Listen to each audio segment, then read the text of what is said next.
brings to you Scripting a Renewable Future, an event which will seek to address the important issues, opportunities, and the emerging trends in the energy ecosystem, and also to explore how governments and the private sector corporations can really collaborate, also reset and redirect their efforts to make India a self-sufficient in the clean energy ecosystem as well as emerge as a global leader in this space. The rising greenhouse emissions, we all know, due to the burning of fossil fuels, are actually posing a severe threat to environmental sustainability, the biodiversity of the planet, and people's lives and livelihoods. The COVID-19 pandemic and the ongoing Russia-Ukraine war has resulted in significant energy resource disruption. 2070, India's target for achieving net zero. The country is talking the talk on fast-tracking decarbonization. But are we walking the walk? Despite being a developing nation with huge population, are all stakeholders really playing their part in leaving a greener future for the future generations? And that's going to be the focus of today's event. To answer these pertinent questions, we're going to be joined by the who's who of the renewable energy ecosystem today. But let me also tell you about our own initiative from Business Today. Inspired by this opportunity to really serve larger societal purpose, we have articulated small changes that actually may seem a little insignificant, but we must remember that we are all part of the billions of people. And if we change even the tiniest of things together, we can make a huge difference. Today's event is one such example. To this effect, our choice of hotel, ITC Moria, is the propagator of renewable energy, and which is why this event is being hosted here. Also, you can see that the set design behind me has been made by using reusable materials. The glass bottles on your tabletops have been used instead of the single-use plastic bottles. Also, you can actually see sustainable serveware on your tables with light bites that you can continue to enjoy during the event. The menu today has been carefully crafted and designed, where you will experience root-to-shoot, local produce, ancient grains, which also you can enjoy during the course of this entire evening. And now, ladies and gentlemen, to kickstart this evening of discussions and thought-provoking insights, I'd like to welcome on stage Mr. Amit Jain, Global CEO of Sterling & Wilson Renewable Energy Group.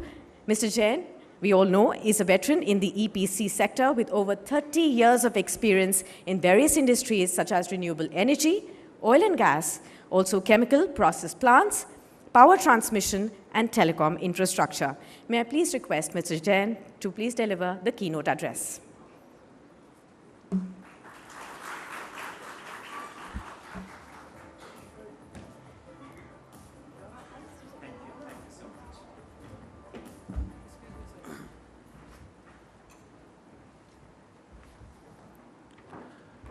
Good evening, everyone.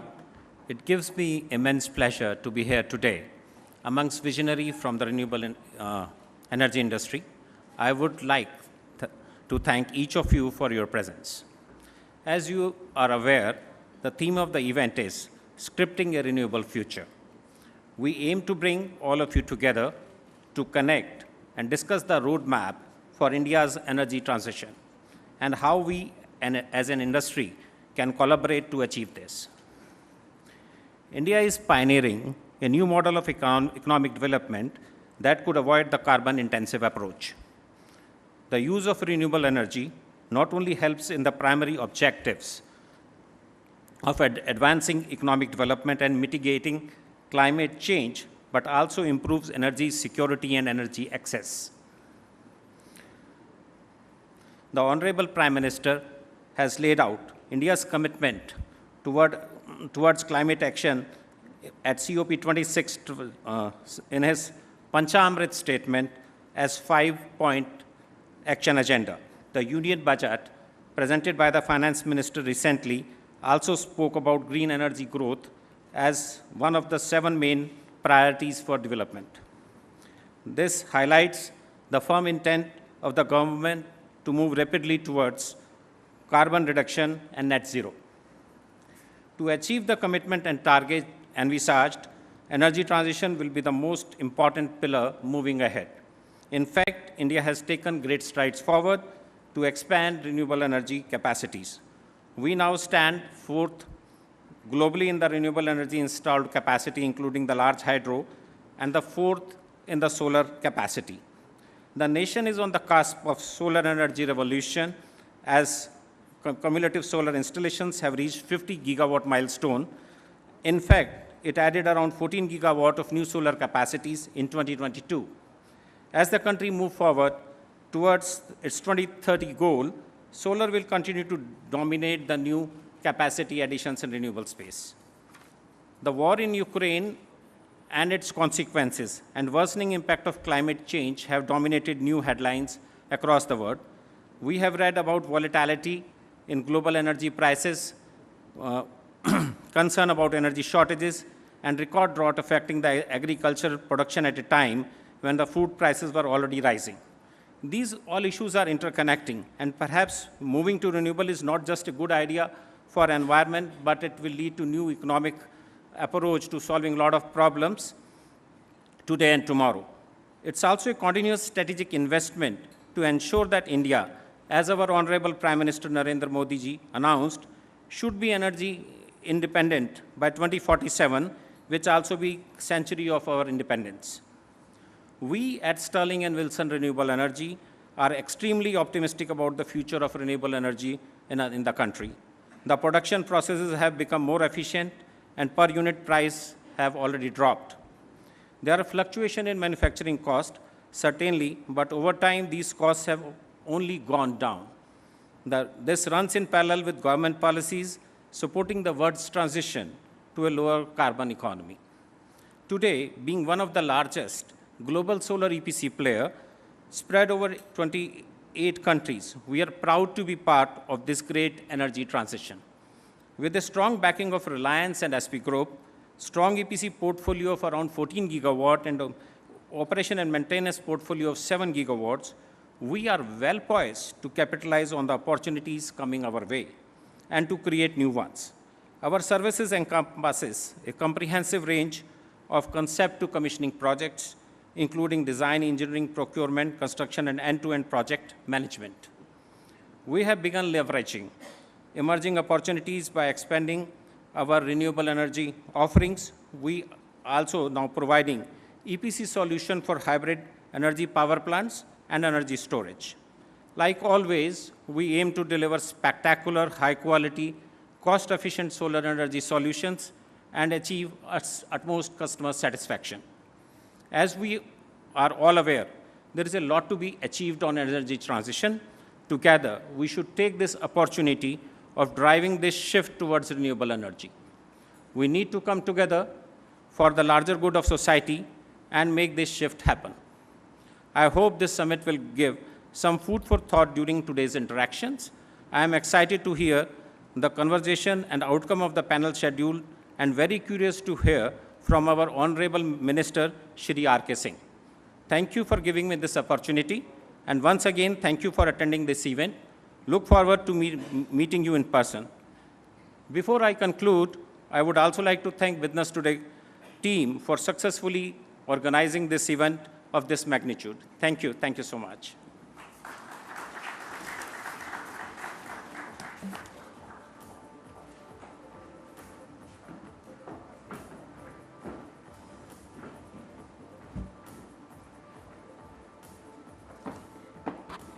Thank you, Mr. Jain, for setting that context. And now, ladies and gentlemen, for the first panel discussion for this evening, I'd like to now invite Mr. N. Ramesh, Deputy Managing Director, India Exim Bank. Also joining him will be Mr. Anish Mandal, Partner, Deloitte India. Let me also welcome on stage Mr. Raj Kumar Roy, MD and CEO, Empire Energy. Mr. Sunil Badesra, Country Head, Sungrow India Private Limited, and also Ms. Shilpa Urhikar, National Head, Domestic Sterling and Wilson Renewable Energy Limited. The panel discussion will be on decoding the future trends in energy transition, and to moderate this panel, I am joined by Siddharth Zarabi, Managing Editor, Business Today TV. On the stage, please.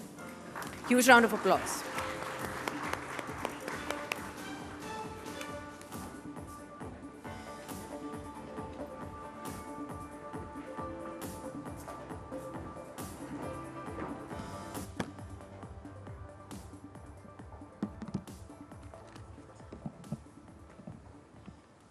Very good afternoon and a warm welcome once again to everybody here, my panel and all the guests and viewers who are tuning in on the various platforms of Business Today multiverse, including Business Today Television and on Business Today In, as well as Business Today on YouTube and other platforms.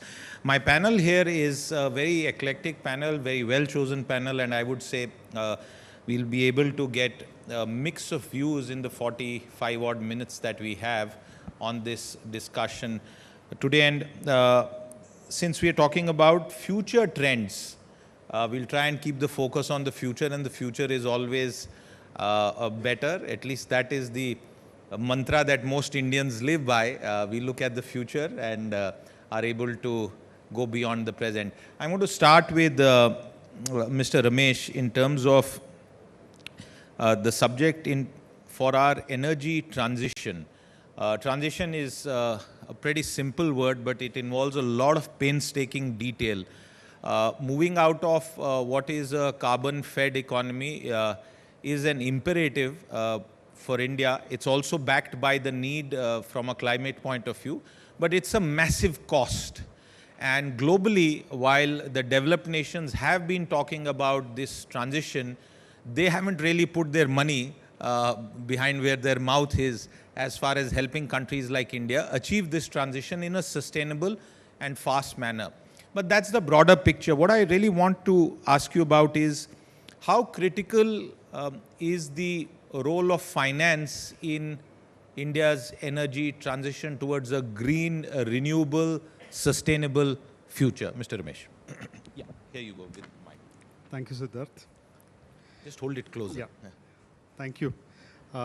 Wonderful to see all the ladies and gentlemen, who's who of the industry here.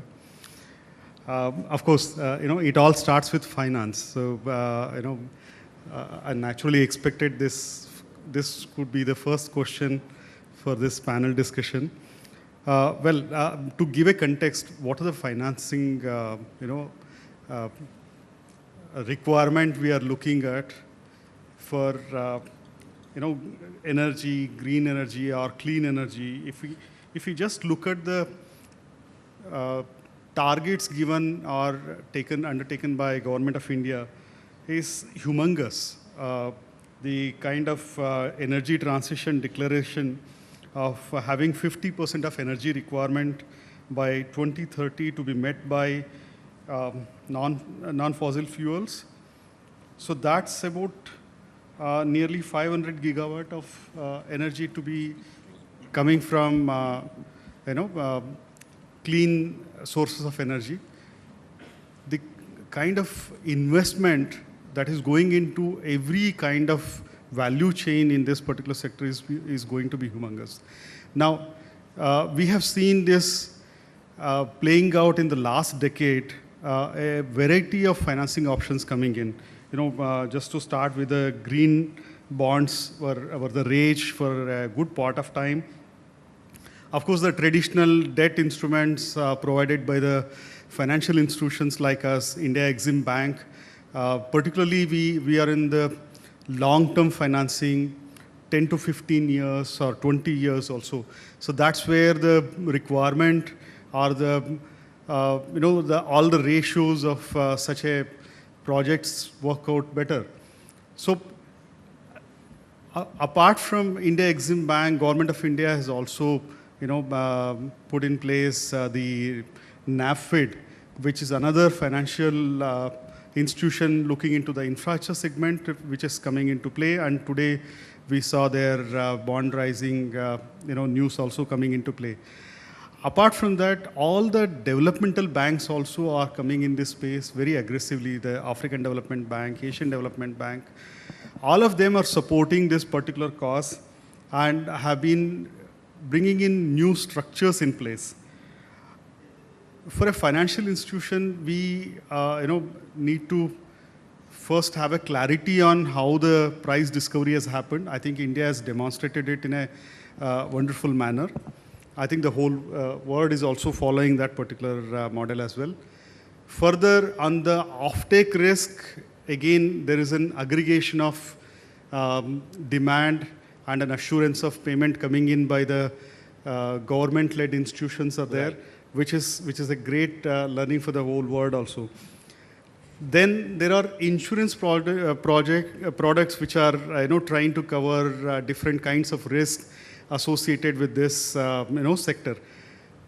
I think whatever risk mitigation measures financial institution look forwards, they are all available. Just on an end note, the kind of complexity the project can have. One of the project, one of our major customer who is actually working with this particular program is implementing a project in Australia, which is conceived in UK, funded by Korean entities, put out in Western Australia, and supported by an Indian financial institution. So this is the global situation what we are looking at. Right, absolutely. And the risks are unique. And we can talk about that. Since we have a mix on the panel, what I want to do is I want to get the industry view first, and I'll go to Sunil at the extreme left of the panel to sort of... Sunil, the question about the transition, a lot of people only focus on the Ambani, Adani, the Jindals and all the big companies which sort of get more mind space and media share sometimes. But a lot of innovation is happening in other companies that may not be that well known or marketed. Purely from the transition that is being done by Indian companies and Indian jugaad, if I may use that word, what could you share with our audience?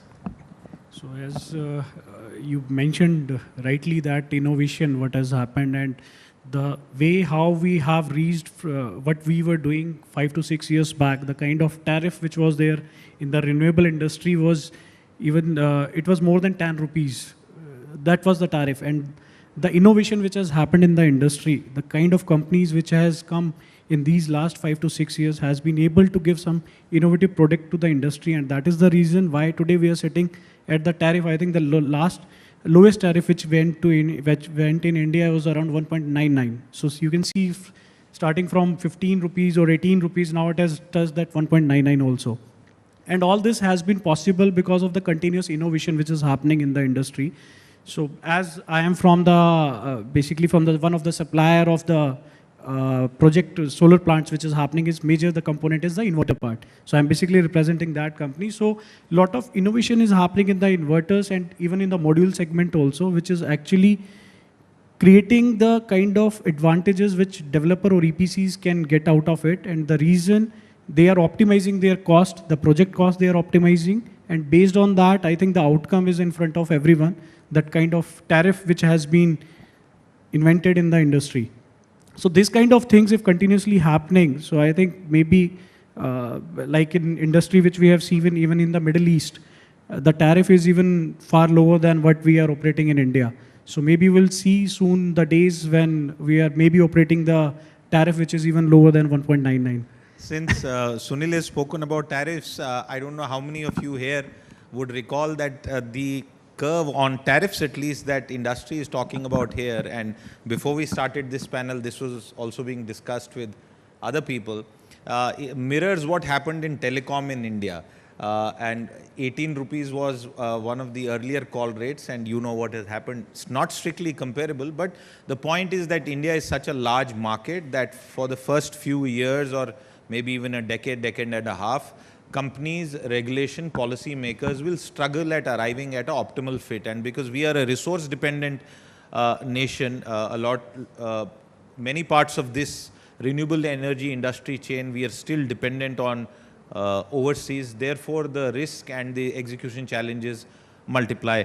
Mr. Roy, I'm coming to you on the point. Maybe you could explain this from your industry and the segment that you operate in, really. How significant has this transition been in India if you were to compare it globally?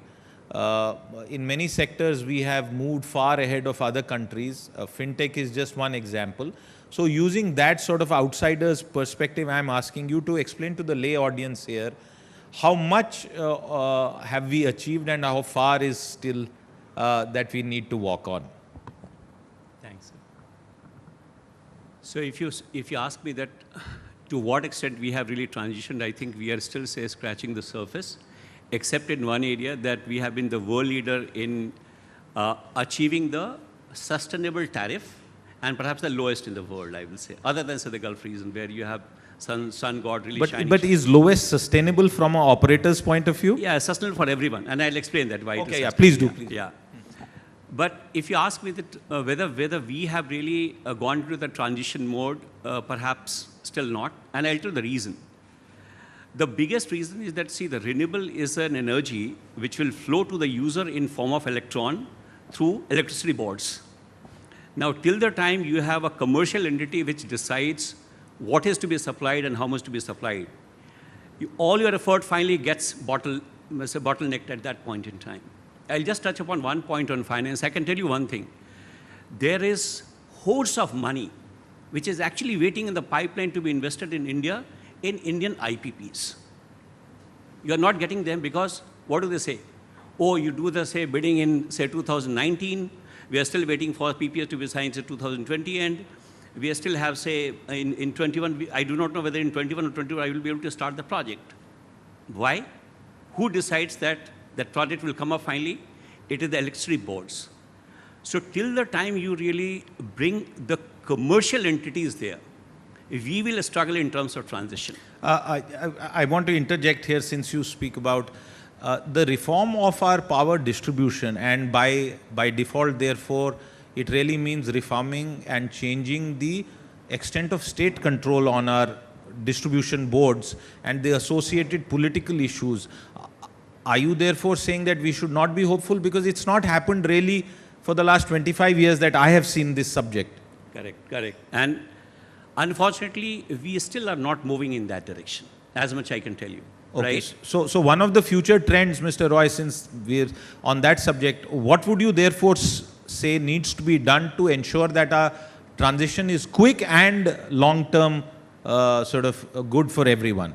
Yeah, and that's unfortunately is say into the constitutional quagmire, if I can say, because if electricity is in, say, your state subject or concurrent subject, it is only as much where the federal government can do.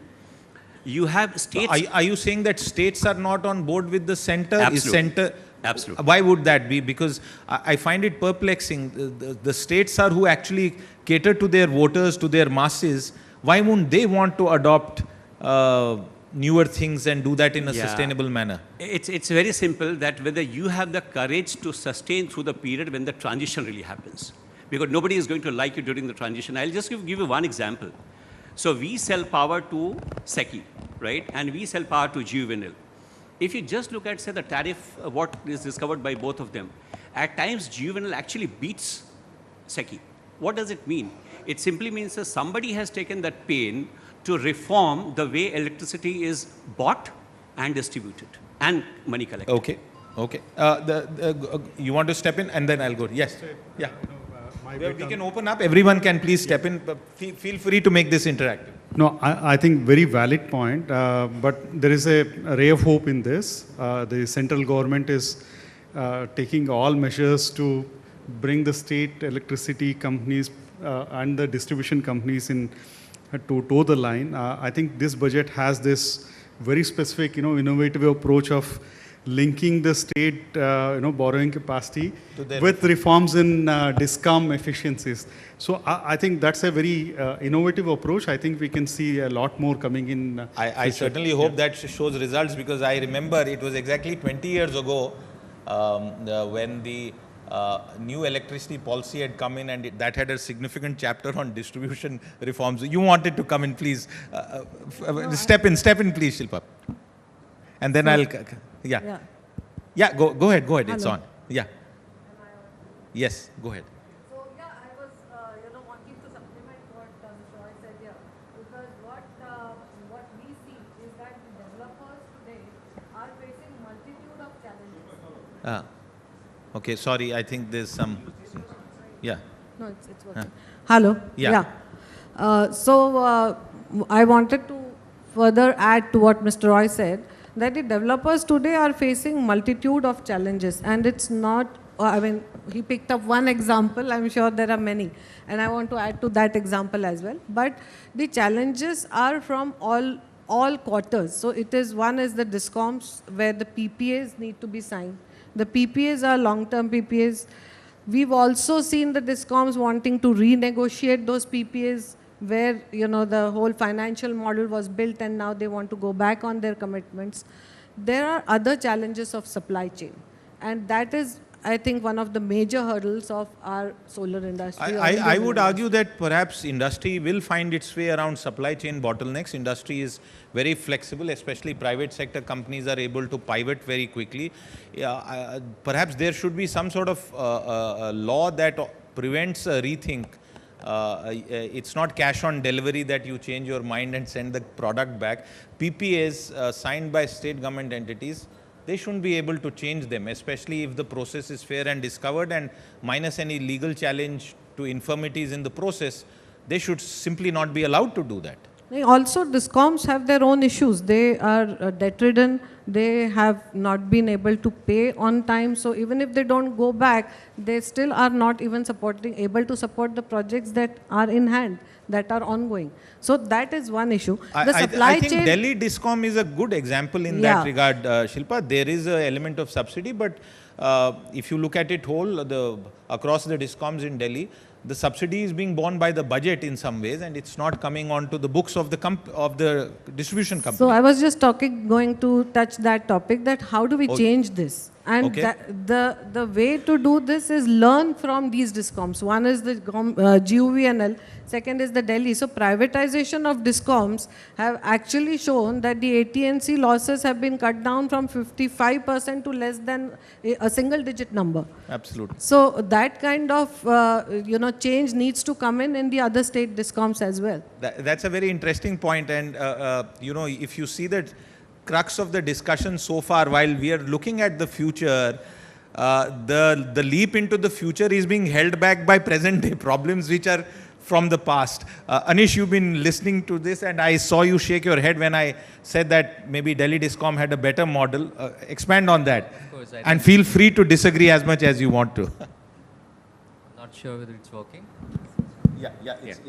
Okay, right. No, I think absolutely what's been said is pertinent.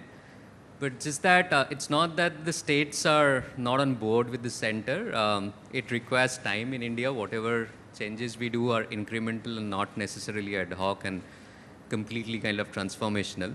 So we are very closely working with the government of India, and I think energy transition is a subject very close to the heart. So when you are talking about the DISCOMs not signing PPAs because there was no resource adequacy planning as such guidelines and as well as regulations from the center, right?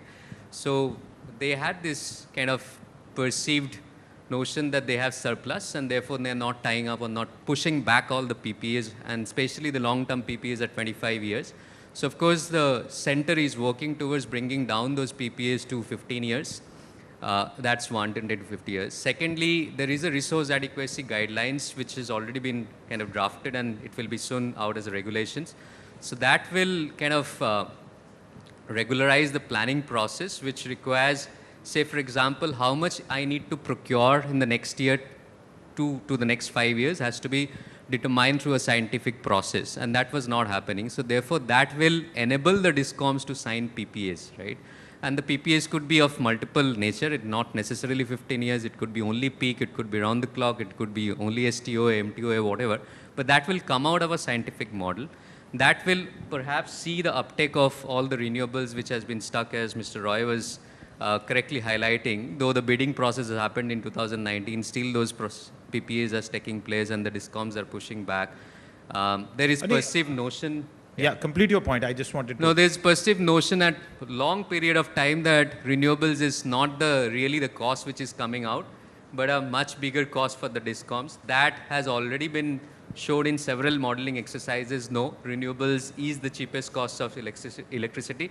Even if you add all the transmission and other things as well, still it forms the cheapest cost. No, so that was my next question, and I'm glad you picked it up. We'll go across the panel, starting with you on this point.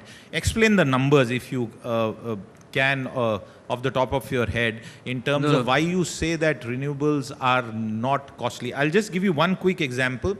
When there was a debate in the Indian Railways with regard to reducing diesel consumption, I think at one point of time the peak annual bill used to range well over near to 5,000 crore, the diesel annual consumption of the railways, and there was a lot of internal discussion on electrification.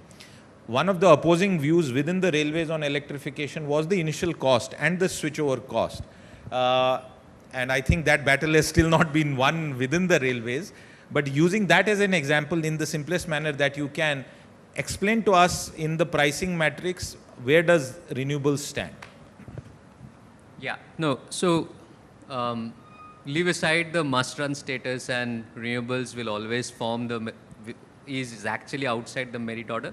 Leave that. But if you do any kind of merit order stacking, including all the renewable costs, which is discovered, say 2.7, 2.8, right now, the alternative is what we have is, say, for example, hydro, coal, nuclear, and anything if you stack up. So even if, say, for example, thermal new built coal stations, coal-based thermal stations would be somewhere around 4.5 rupees to 5 rupees, right? So that's the levelized cost of electricity, whereas over here it's around 2.7, 2.8. Now the transmission cost also, if you add with the utilization factor, that's also somewhere around 1 rupee, 1.2 rupees. So even if we add that, under all circumstances in all modeling exercises, renewables is becoming the cheapest cost of electricity to be added going forward. Now the challenge is there a number that you can share, let's say, looking forward, 2025, what's like a per unit cost that you can average out? Yeah, no, so there are several projections how renewables will behave, but the kind of scale which we are talking about in energy transition, as I was saying, so 2070 net zero ambitions which the government has. Today we are 120 gigawatt of renewables. We are talking about 2,000 gigawatt of solar alone which is required, somewhere around 700 gigawatt of wind which is onshore, 130, 170 gigawatt of offshore, and somewhere around 500 gigawatt of battery storage. These are some of the numbers which have come out in modeling to achieve a net zero target of 2070, right? So this includes like green hydrogen and all that, and for that, somewhere around another 600, 700 gigawatt of renewables what is required. So if you are talking about this kind of scale, then of course the numbers which are today at 2 rupees or 2.5 rupees, that's definitely going to come down. Right? Sunil, you were coming. Yeah, and Mr. Roy after See that. that as he was mentioning about the challenges, discom fights and other things which are happening. It is not holding these projects, also impacting the supply chain process. It is also holding the investment, which should come actually from outside India, because we have limited technology available in India, so we need to get the more investment. So when we are talking about the investment in India, we are getting the investment, but when we see these kind of uncertainties in the market, these kind of fights or some uncertainties which has been created by discoms and the government, so this create the confusion kind of things for the investor also, who has to get the investment in India. Right. And I'm not sure we want definitely the tariff should get better, what is there on today, but these issues need to be addressed on priority, so that all the investors, as a manufacturer, we also want to invest more money in India. Right. But sometimes we face these kind of challenges. We want to recruit more people. We want to bring more we want to create more big setup here. But sometimes because of projects are getting delayed by 1 year or 2 year, extension keeps on coming. So these kind of steps sometimes blocks these kind of investment which should come to India. Mr. Roy, you were...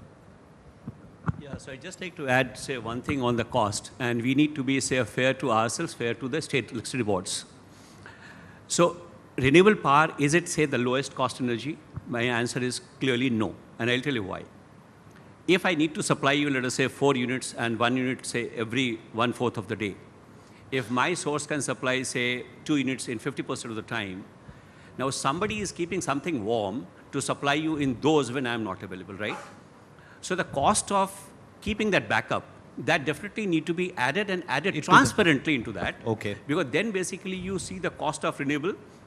Maybe you need to incentivize, or you need to, say, pass on something to state electricity board, where they are encouraged that, okay, if I'm buying at 2 rupees, somebody is paying me for what I'm not getting. there's another issue here that, see, and that's possible today. We have, say, all kinds of the smart transmission, smart metering and all. We need to identify the customer segments who are not really the continuous users of the energy. And if we can really have dedicated infrastructure for those where they are basically, say, consuming that energy when it is getting consumed, you then separate out the cost for the other segment, right? So some kind of different energy accounting is really required over there. I would just like to add one point to the electricity boards. We talked about it. The fundamental issue is that is a government entity will ever be able to run a, say, distribution business efficiently? If not, you will always have issue. And your biggest issue will always come in form of dearth of capital, which basically drives everything. Right. So that's the fundamental at the electricity boards. But electricity cost for the renewable, that's definitely significant than what it looks like. I want to add another element here, unless the panel wants to debate this point, and this is, again, to try and keep this simple for a wider audience. Our hill states, many decades ago, chose to focus on renewable energy in terms of hydro projects. Himachal and Uttarakhand and a little bit of Jammu and Kashmir focused on this. There were other projects as well.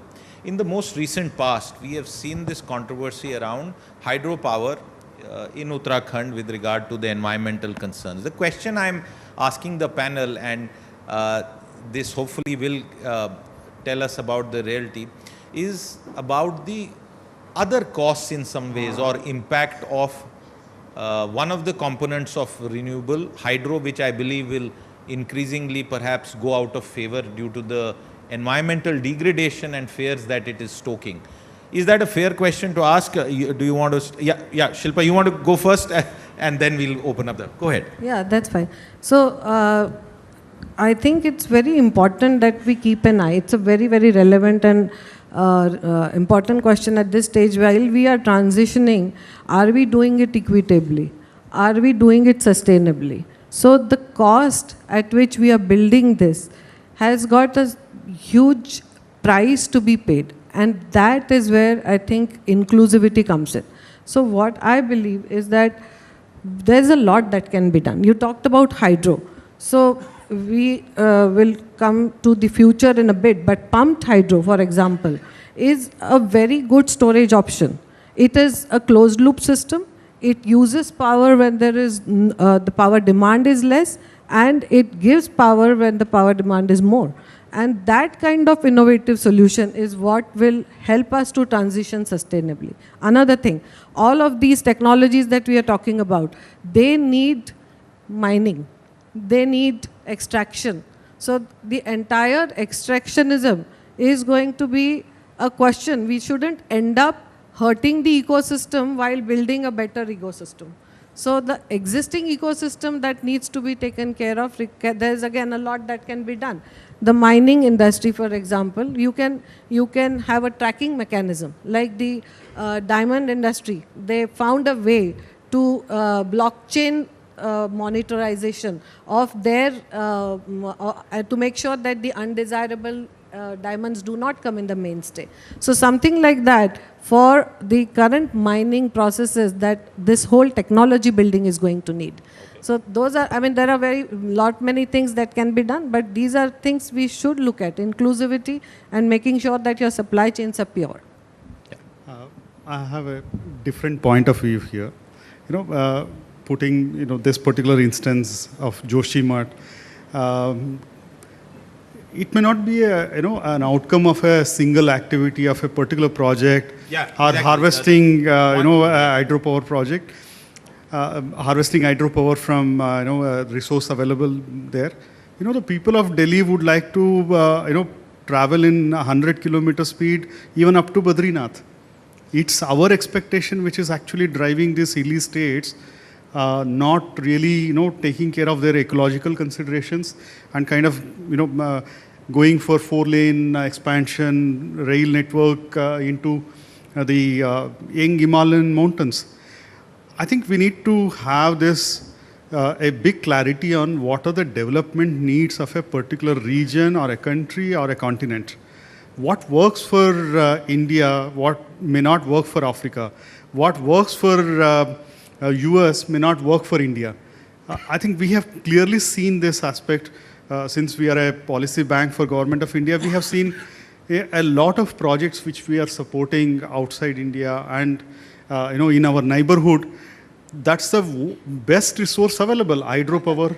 Yes. In Nepal or Bhutan, they're actually adding a huge amount of revenue to the coffers of the state and also supporting Indian development story. Okay. So it's a win-win situation to kind of collaborate on that aspect. But I think we must not let go your of point the, is that hydro also has a part in the renewable future of India. Yeah, and no financier, at least the financiers of a good stature would be going with a blind eye without having a due diligence on the environment and other things, will not be supporting any such project. So if those considerations are kept in mind, I think all these developments are welcome. Anish, you wanted to come in on this? Yeah, I think just a small point, Siddharth, thanks. Is basically, I think what has happened in the Western world is hydro and pump storage were always developed as federal assets, right? Because they, as a country, always took a view that that's important for energy security and probably the cost will be much higher than going on a merit order pathway. So those were mostly developed on a federal way. So therefore, from that perspective, I think Government of India should think of coming out with a hydro policy, or HPO is already under task. But I'm saying somewhere Government of India's funds needs to be utilized, looking at all the environmental aspects, of course, taking care of that, but not necessarily equating hydro and pump storage with any other alternative sources, because that's required for our energy security. That's the only. Yep. I just wanted to add one thing about, say, this hydro projects and in the eco-fragile zone. I think my professional experience has been that the project assessment technically has not been as robust, and there have been two reasons. One, our knowledge about, say, especially our side of the Himalayas has not been really very great. If you look at all the projects of 25 years, why they basically have suffered cost overrun, not because somebody was, say, adding cost, because when you go and get inside, suddenly you learn geology is something completely different. What it means, we need to now develop perhaps far robust, say, method of assessing the projects and denying some of those projects, right? Today we have technologies fortunately available for that, one. Second, we have experiences from the other projects. No, but is there a example nearby? Because the Himalayas are in this region, we can't compare it to the Rocky Mountains. No, yeah. But what are you therefore saying? Are we kind of lacking in the engineering element in some ways? In the DPR preparation. Shilpa? Yeah, I just want to add to that this is a very important point. We as investors, we as consumers must actually demand that the electricity that we get, or whatever the product that I get today, is being made with environmentally sustainable mechanism throughout. The back-end supply chain also that's a needs good to be point. looked into. We pay a premium in restaurants for organic food, so maybe we should be prepared to pay a premium for organic electricity. My words, really. Okay. So far, in terms of the future trends, what I have understood here are 2-3 major concerns, and I recap that as we enter the last part of our discussion. One is there is definitely a fix required when it comes to the last mile, which is the distribution mechanism, the ownership of that distribution mechanism, how it is structured, the kind of investment that goes into continuously maintaining and upgrading a world-class distribution network, and there are center state issues. The second thing which after the recent crisis, and I'm glad I asked this question, it helps me get the sense of the panel is that hydro will stay. Again, there are certain things that are required. Let's look at the other things, and again, Sunil, I'll start with you. I first saw a solar cooker in my house where on the first floor in the balcony, potatoes and dal and rice would get boiled, and it used to taste different for some reason. And that was a very nice solar cooker. It was basically a tin contraption with a thick sheet of glass. And then we didn't see that happen. I've also seen some amount of, the internet is full of lots of conspiracy theories, but about how there were electric engines that were used for transport many, many decades ago. That didn't happen because the technology and the adoption and the cost was not mainstream. How far are we from solar being mainstream in India as far as the average retail consumer is concerned? Please leave out the companies that say, okay, our rooftop will be solar, we will have acres of land where we'll put solar panels and do something. You know, that's not for the average person. But when it comes to the average consumer, when will solar become mainstream for them? Siddharth, what I see is basically what solar cooker you're talking, I think maybe 20-25 years back when we used to discuss about this solar cooker, that and many other items were there which were getting maybe in the kitchen or maybe somewhere as some toys or something like that using the solar panels. That time actually the attraction was the solar, because solar was something new in the industry and people were liking like what exactly new is there. So they want to save, and that's why they were using the solar cooker. So in the past few years we have seen the kind of knowledge people has gained in the solar industry. Even in the normal market scenario also, if you'll see that lot of education, people are getting the education on the solar now. And in the recent, I think in the, if we talk about recently, we can see many even air conditioner also. Nowadays we can see the solar air conditioner also coming. So many new components are coming, but I think it's all about the adoption gradually, indirectly. Instead of that solar cooker was saving something in form of electricity or something, but now rooftop and all those utility scale of points, they are already providing the power to the consumer. But still anyways, I think there are many other solar products are already coming in the market. So hopefully I think it will take time, but we are hopeful that a lot of products we can see in the solar segment related to these kind of. Mr. Roy, that same question to you, try and demystify it, because I don't want an industry to industry conversation. It should be for the average viewer. I think, see, I understood your question. So whether we will have, say, ACs, cookers, and several, say, appliances which run with electricity running on solar. I think that's going to be difficult for the simple reason that the amount of energy what you need to run those, right? And the amount of area what you need. And then as a consumer at home, you will never like to, okay, now let us really put this thing in under the sun and all.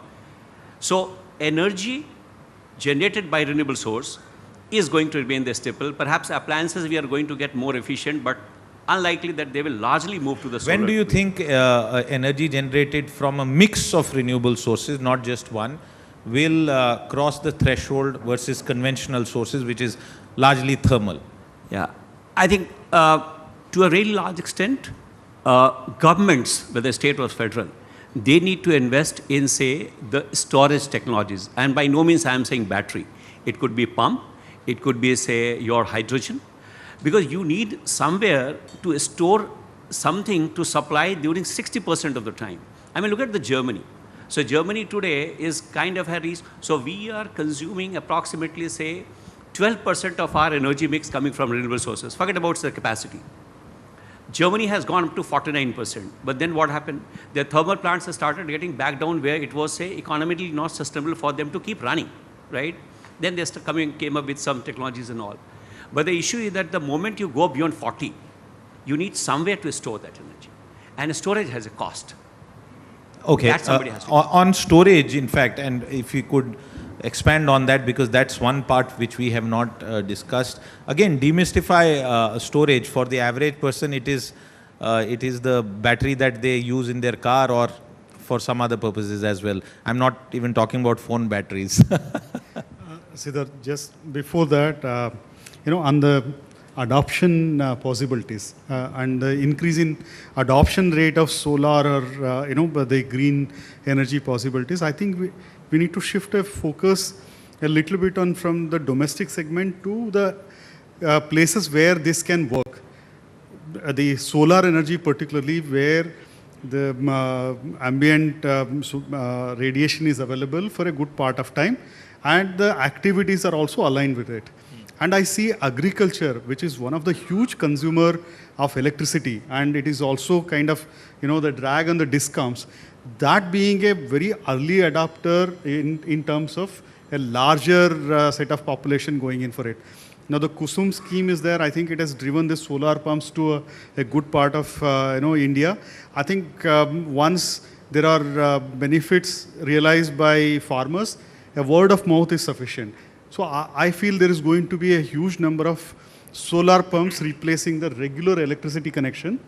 And that would also, bring in a lot of semblance of order with respect to electricity tariffs and free bids, tariffs and all. I mean, free electricity and all. The second point, in fact, one of our customer, it's a startup. They have started providing a disaggregated solution or a standalone solution for cold storage, multi-chamber cold storage solution, which can be put in a farm. It's a containerized, solar-powered, and stored coolant kind of a solution, so which works for the farmer. He don't need to invest, crores of rupees. You just need to invest on that one container, maybe in few lakhs, and it works for his produce, which is grown in, say, 2 or 3 acres or 5 acres. So this is where we can see a huge change being, brought in with respect to the agriculture and the adoption by them. Okay. Now, please finish your point and then. Yeah. On the storage point of, that discussion is very difficult at this point of time for India. We are completely dependent on outside or not so friendly countries. We don't have today a reasonable access to the key ingredients or even the refining technologies as well. I think that's the biggest hurdle we need to cross at this point of time. That's a very good point, and there was a small bit of news just yesterday about a deposit of a particular mineral that has been found in the state that I hail from. But Shilpa, you wanted to come in, and then we'll let Anish have the final word. Yeah, I just want to add to the last point, and then we move to the storage. So when we'll see the end user really utilizing solar as an option is where I want to come in. So I believe that unless we give the user an option which is better than the existing option, you cannot really expect a wide adoption. So what you need to do is not just the products, but make a system that is a two-way communication. I'm talking of the grid again. A system where which can communicate both ways, power as well as communication. And that is when and then start the net metering concept, which had started long ago in Germany, led to a wide adoption for the rooftop solar. So in India, if we want to achieve that, then our grids need to be much more sustainable than they are.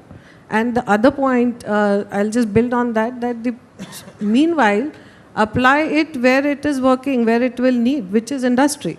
Industry has a huge opportunity to switch to renewable energy as a source. Wherever, for example, wherever there are heat requirements, generate that heat from renewable instead of fossil. Absolutely, absolutely.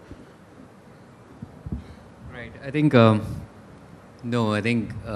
just wanted to say that the entire energy transition could be solved if you have energy storage, right? So that's the verdict in that sense. So we all know that energy storage is required because of the various challenges what renewables has. What Government of India's priority and I would say focus is, of course, to promote pump storage because, as rightly said, that we are completely dependent on some other critical minerals which comes from other countries. So that's the way it has gone about. So if you see almost like 130 new projects have got registered in the last couple of years itself in developing pump storages across the country.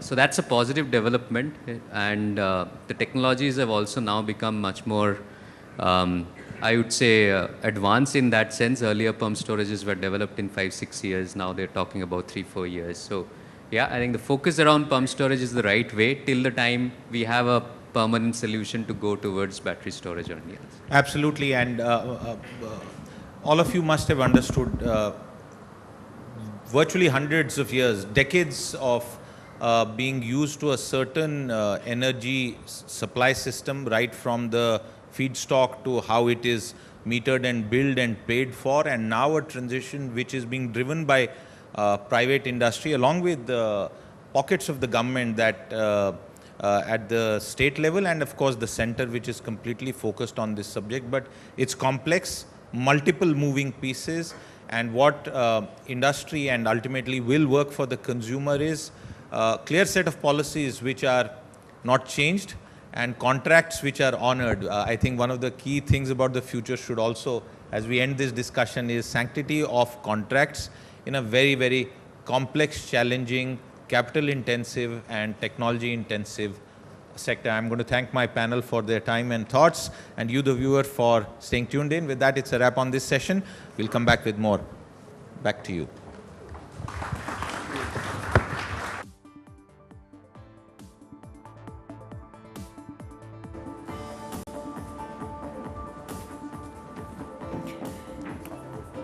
Thank you very much, panelists, for that very engaging conversation.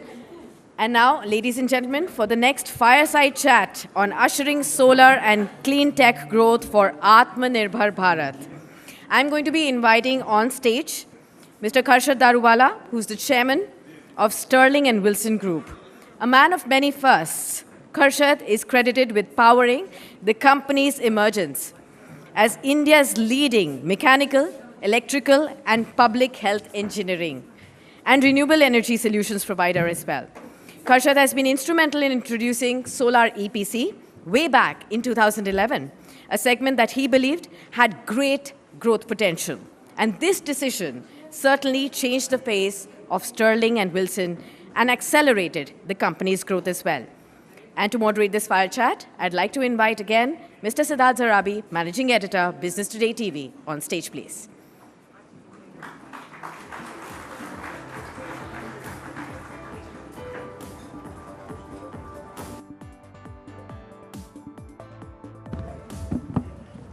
Thank you very much. Very warm welcome again. And before we started, I just want to sort of say this, a Parsi and a Kashmiri with surnames that might confuse you, discussing renewable energy and the future of India. So, you know, nothing more that tells you about what a great country we live in. And Khurshid, a warm welcome on this subject.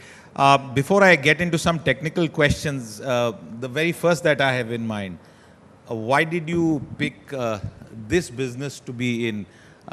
You know, I'm sure you would have succeeded in any other sector that you would have tried your hand at. Yeah, so like some businesses, you tend to fluke. So I think, no, I think really in 2011, if you asked me at that time, 15 crores a megawatt, 15, 18 rupee tariffs, whether it would ever be here, I don't think we forecasted it in that way. We did feel that, yes, I think this is a future business. I think it's better to start early. But no strategy guy at that point of time would have ever felt that we'll be where we are today. So I think that just to put that as a fundamental. But when we saw this industry start moving and the speed at which solar's moved, we saw $2.5. That was the cost per watt, and then it came down all the way to about 20 cents. So it's a phenomenal transition, and I think that for me, I truly believe that the future is just starting. I mean, it's just so much brighter from where we are today. So. Okay, I'll try and keep this conversation light, but ask you serious questions. Since all of you from the industry keep talking about this price thing, voice is free. Is power going to be free ever in India, even if it's renewable? Close to free, hopefully 30 years down the line. No. But not. But how will companies make money?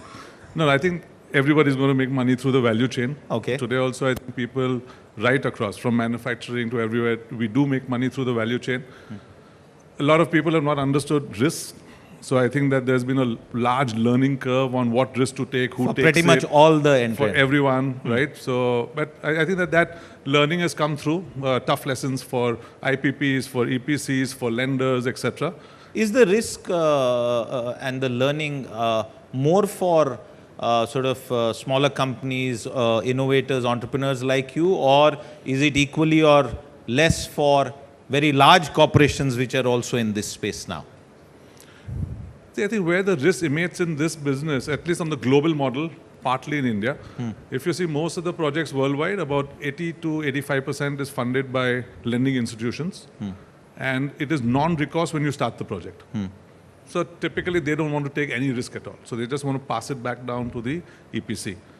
And when you had a time when tariffs fell, or let's say the cost of production fell 80-90% over 10-12 years, most people tended not to look at that risk.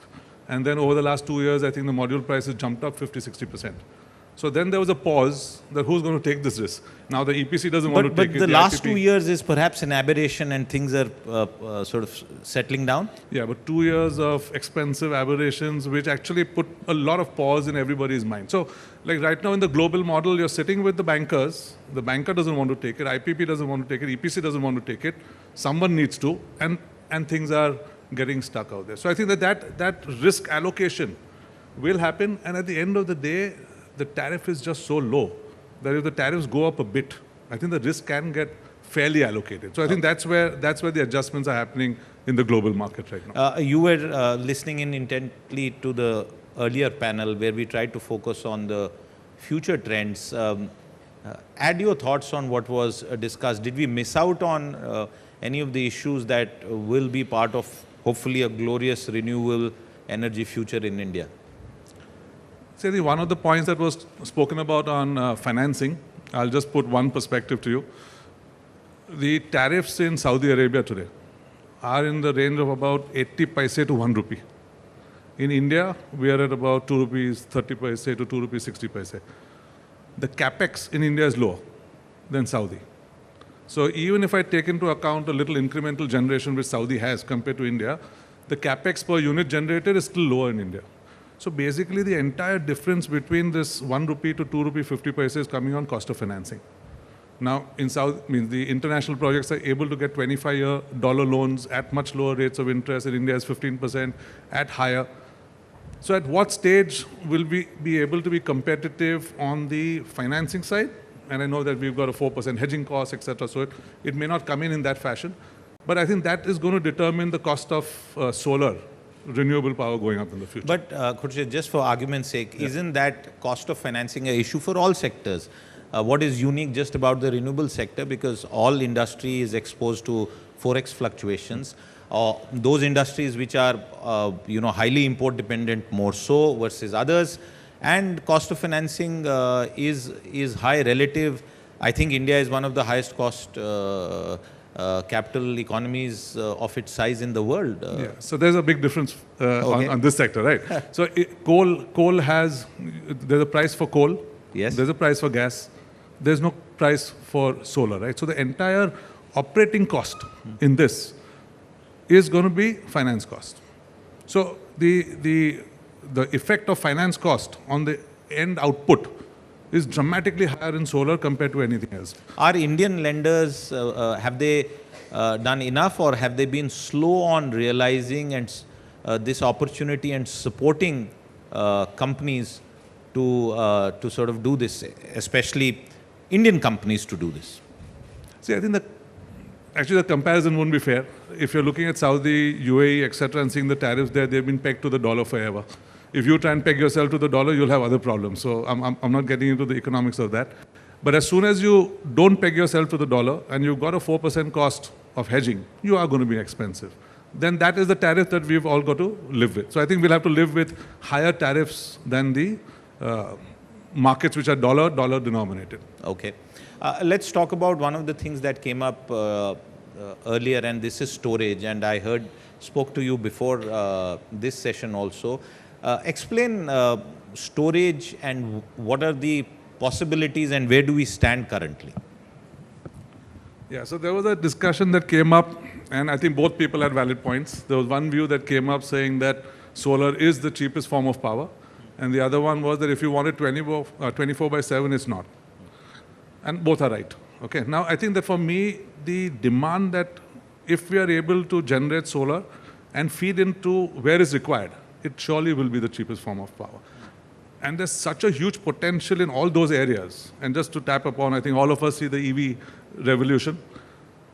If the cost of solar generation is 2 rupee 50 paise, if the cost, as was mentioned, is about 1 rupee 20 paise odd for the grid, if you sell solar power to EVs at 4 rupees, because you should be able to monitor it through, instead of charging the normal tariff that But how you're would using. you be able to do differential pricing? Why not? Because you got No, I'm EV just asking the No, technical so you question. got I'm EV not questioning the concept. Yeah. Technically, No, explain. you got EV chargers, which are smart chargers. Right. They're able to capture nearly anything you want. So Okay. the amount of electricity flowing through a EV charger should be captured. If you charge at $4, then the entire argument just goes away of storage, right? Because, like, I'd gone to California, I went to Netflix's office. There were 350 cars plugged into chargers out there. You could charge them at 4 rupees right through. All the offices anyway pay fuel bills free, etc. They'll just give you the electricity free. The cost of, I think, oil imports, etc., going down. Now you can imagine the incentive to the consumer of EVs. And this whole storage concept then goes away of power at night at home because it is being consumed. And just one more industry that will actually hugely benefit. We're already seeing it on the marine side. So there's a company that I know of well, where they've been powering the ferries on the Scandinavian lakes. For the last 3 years, the ferry is just not put on an engine. It's only working on batteries, lithium-ion batteries. And now the companies are actually giving 20-foot containers. So as ships go inland, they'll just, as they come to offload containers, they'll just put on 2 or 3 20-foot containers for it to go to the next stop, pick those containers up, put 2 more. So the entire inland waterway, transportations, etc., can go green very quick. Again, without the expensive cost of battery storage, because now battery storage is propulsion. So I think that these are uses that will open up huge possibilities, but we will need these differential tariffs, we'll need these differential incentives to come in. We have a, excuse me, a target of 450 gigawatt by 2030 from renewables, and we also have a net zero target by 2070, but that's a long distance off. 2030, 7 years more or less. Is that happening according to you? Yeah, I think it'll happen. We heard all the challenges, and I think you can look at it in 2 ways, right? Yep. So irrespective of all the challenges that we've had till now, we are the 3rd largest every year in solar installations globally. And a lot of these challenges are being worked upon and should go away in the near future. I think if that were to happen, the potential would be huge. Also from a timing perspective, I think it's good for the country, because if we had built over the last 5 years at a much, much larger scale, the entire value chain would have got captured internationally, not within India. I think we've all read and we're seeing that there are huge plans for local manufacturing. The government is supporting it, the private sector is supporting it. So we may just, and if honestly it happens 2 years down the line, I think that should be fine for all of us, because then we should capture the entire value chain within the country rather than it go outside at a competitive rate. This is a brilliant, excuse me, a brilliant point that's been made. And I'm glad you said this, because we sometimes don't realize as consumers, we want the best, we want it to be cheap, we want it to be 100% reliable. We don't care who manufactures it and what it does. And the way our economy has grown after reforms, for so many years, we haven't thought about self-reliance, Atmanirbharta, when it comes to manufacturing. And I'm glad you picked on that point. Tell me, if we hadn't done that, what would have been the negative pitfalls? What Khurshid has just told us is that we are trying to do the entire value chain, or at least a significant part of it, within the country, and that has meant slower growth than what would have been possible if we had been completely import dependent. And there are countries and suppliers who would have been very happy with that scenario. Khurshid, expand on that point, please. So see, as a solar EPC, I would have loved to see the market grow in India at a much faster pace. But like I said, that today, we were doing one plant, and I'll give you examples, 500 megawatts, 1000 megawatt solar EPC plants we were doing in Abu Dhabi. The largest capacity that the Indian manufacturer had, single manufacturer at that time, was 500 megawatts. 1000 megawatts. We just couldn't go to him only. Forget the price. Even if he was 10% lower than the international competitor, you couldn't just go and buy from him. He just didn't have the capacity to deliver. I think the Indian market needed protectionism for some time. I'm not a great fan of protectionism, but in an industry which is going to be an industry for the next 20, 30 years, where India is going to play a very large role. I think if you spend 4 or 5 years just creating an environment for the manufacturing sector to become globally competitive, I don't think it's a big sacrifice. And I don't mind the slow growth over the last 2, 3, 4 years. If in the next 2 years we can capture majority of the, or next 2, 3 years, we can capture majority of the value chain within the country, I think there's a huge opportunity for all of us. What parts of the value chain do you think we stand a good chance on in terms of making it in India for India and also for exports eventually? So I think if you see most of the plans declared, I think right now we must be between 15, 20 gigawatts of local manufacturing. And each guy must be, let's say, 1-2 gigawatts max.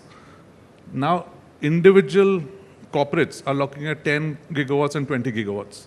First time people are thinking of competing with the Chinese. So I feel that in the next 3-4 years, and they're going down the value chain. Now, what comes when and how it transpires, I think we'll see as it goes along. But first time, there's hope that 3 years down the line, we will be in situations that you can buy from India, execute for India and for the world. That there was no chance of doing that earlier. Okay. What policy changes do you think are still required, or not changes, maybe what are the policies that are required to ensure that all of this comes true? I think as was mentioned by the panel, where we see a difference between the global situation and India, when you're starting a project internationally, you're only starting it after everything is completely ready. Means you're not hoping that, so and here you're starting the projects, the land still being acquired, the transmission you're hoping is in place, etc. So I think those areas, a lot more pre-planning needs to be done, and it needs to be just ready to build. For solar projects, once you're ready to build, then the risks are pretty low on technology. So I think I've seen a lot of data on creation of solar parks by the government, by various private parties. So I think creating the infrastructure to be able to build quickly, I think that's crucial going up in the future. And it will be a bottleneck. We've seen the transmission infrastructure. It will take time to build. Okay, and that perhaps also ties in with the point that you made. Grow slower, but grow steadily in terms of have all the things in place properly. One more point that again came up earlier, and I want you to explain this to our audience, the rooftop solar possibilities. India is transitioning from urban to, from rural to urban, and most parts of urban India are clusters, high-rises. That's how accommodation is now being built. If you see what's happening, for example, even in smaller towns than just our metros. What's the potential for rooftop solar for our country? So rooftop, if you see the policy that was done some time back, saying 100 gigawatts, 60 gigawatts utility, and 40 gigawatts on rooftop, right? So the utility is there. The rooftop is far beyond. Means I think we've reached about 10 gigawatt on the rooftop side. I think the net metering thing started a little slow, but now it's picked up dramatically countrywide. And we will see a lot more rooftop happening as we speak. If there's ever a push to slow down net metering and a person to generate and consume by storage, it'll just slow the whole thing down again. So I think that the cost of storing and using it for your home is just too unattractive at this point of time. Cost of storage will need to come down dramatically, and then I think that combination can To work. what levels, cost of storage, what do you think will make it palatable? I think the next panel coming will be able to say, but okay. But let's say if I had to do solar in the day, it's about 2 rupee 50 paise. If I had to only do solar at night, it'll be maybe $8-9 of storage plus 2 rupee 50 paise of solar. So 11 odd. Then you take day and night, mix it in whatever time period mix you at, and then you'll come to the average tariff.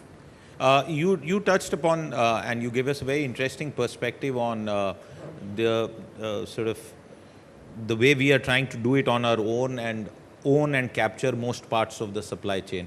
One of the fundamental things that will be, and this had come up in the earlier discussion also, is about a sustainable and uniform supply of raw materials. And while we find it easy to sometimes say, oh, there's so much solar in this country, there are a lot of problems when it comes to many of the raw materials. What can be done to secure ourselves? China has been doing this for decades now. It has long-term contracts all over the world. It has secured massive bulk supplies of pretty much everything that is needed. What can India do in this regard? I think that's where the large corporates will have to play their part. I'm saying that if you're looking, you're right. If I look at China, I think in 2021, they were doing some 500,000 tons of polysilicon. Next year it was 1.1, next year it was 2.2 million.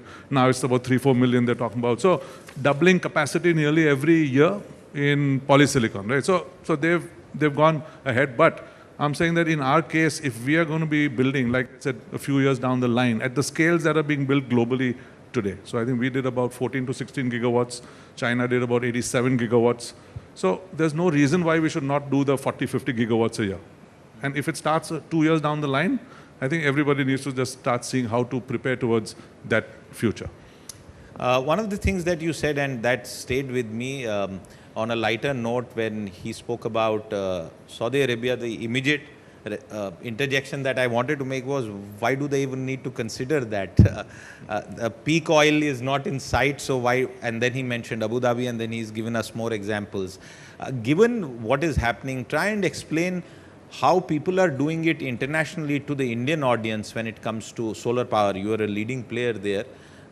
Why are those countries investing, and how are they doing it differently than us? I'm sure they are doing it in some different way. So like what Mr. Roy mentioned, that we are at maybe 12%. Until we reach maybe 30, 40%, our grids can take solar power. And so we are still far away from that.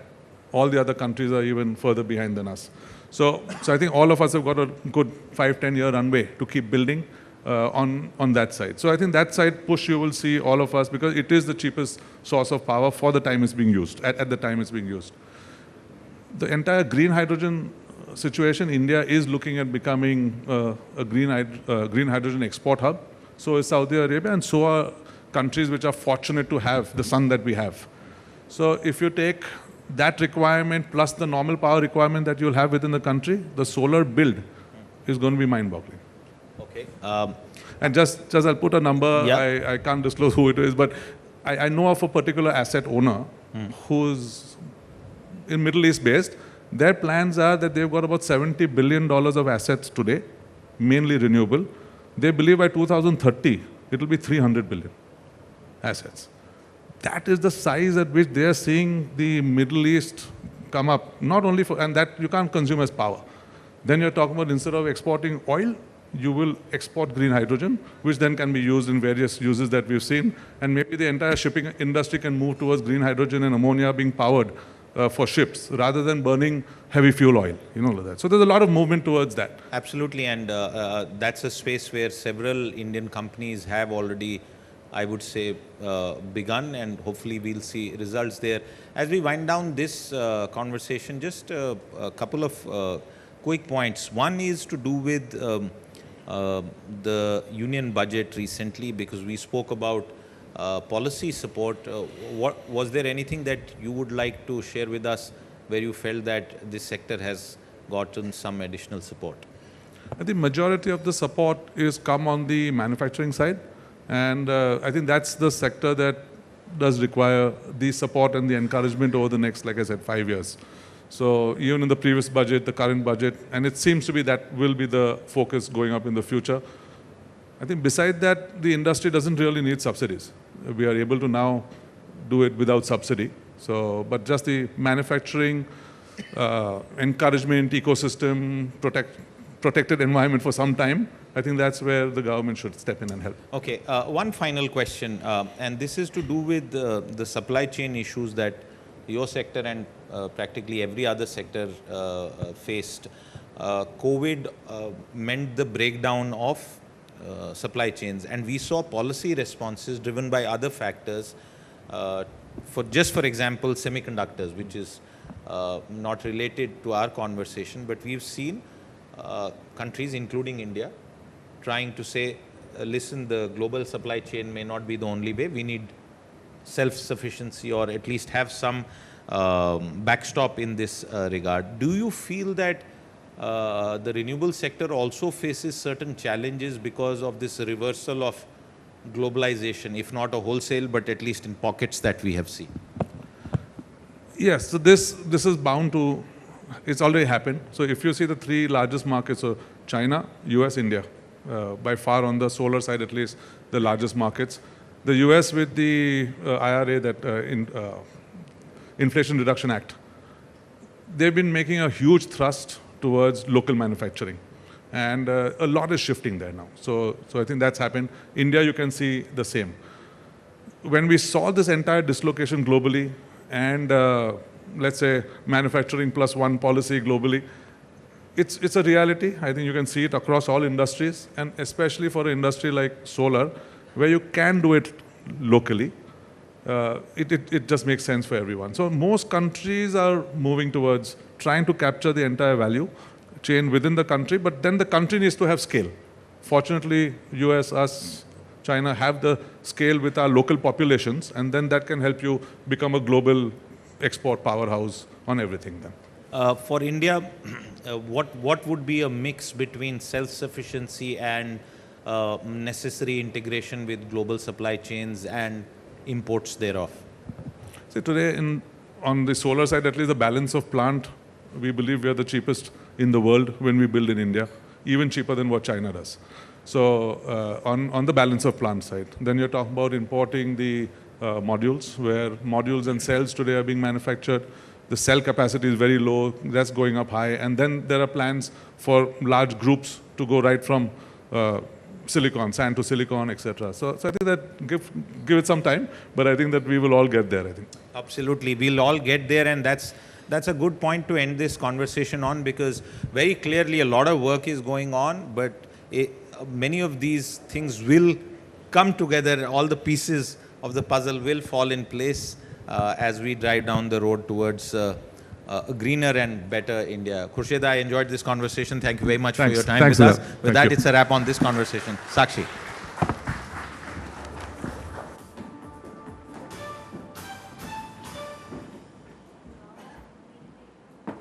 Thank you very much, Mr. Daruwala, for that insightful and very interesting conversation. Thank you so much, Siddharth.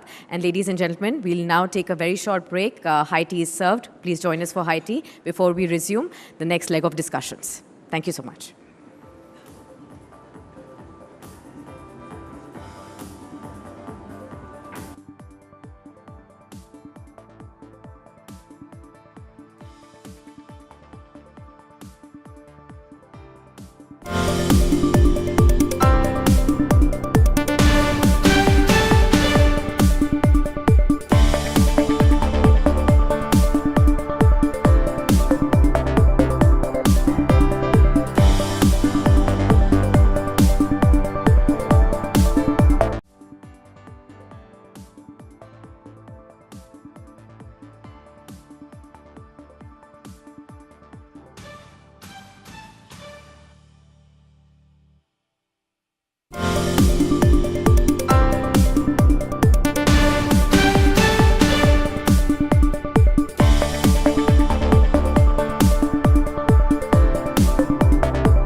Warm welcome once again to everybody here, my panel and all the guests and viewers who are tuning in on the various platforms of Business Today multiverse, including Business Today Television and on Business Today In, as well as Business Today on YouTube and other platforms.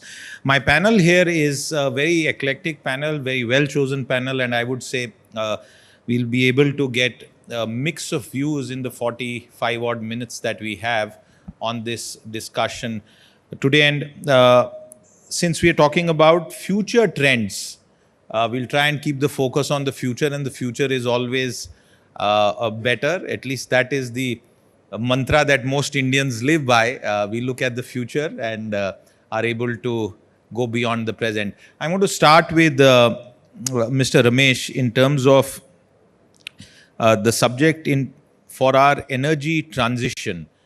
Transition is a pretty simple word, but it involves a lot of painstaking detail. Moving out of what is a carbon-fed economy is an imperative for India. It's also backed by the need from a climate point of view, but it's a massive cost. And globally, while the developed nations have been talking about this transition, they haven't really put their money behind where their mouth is as far as helping countries like India achieve this transition in a sustainable and fast manner. But that's the broader picture. What I really want to ask you about is how critical is the role of finance in India's energy transition towards a green, renewable, sustainable future? Mr. Ramesh. Yeah, here you go with the mic. Thank you, Siddharth. Just hold it closer. Yeah. Thank you. Wonderful to see all the ladies and gentlemen, who's who of the industry here. Of course, it all starts with finance. So, I naturally expected this could be the first question for this panel discussion. To give a context, what are the financing, requirement we are looking at for, energy, green energy or clean energy? If we just look at the targets given or undertaken by Government of India is humongous. The kind of energy transition declaration of having 50% of energy requirement by 2030 to be met by non-fossil fuels. So that's about nearly 500 gigawatt of energy to be coming from clean sources of energy. The kind of investment that is going into every kind of value chain in this particular sector is going to be humongous. Now, we have seen this playing out in the last decade, a variety of financing options coming in.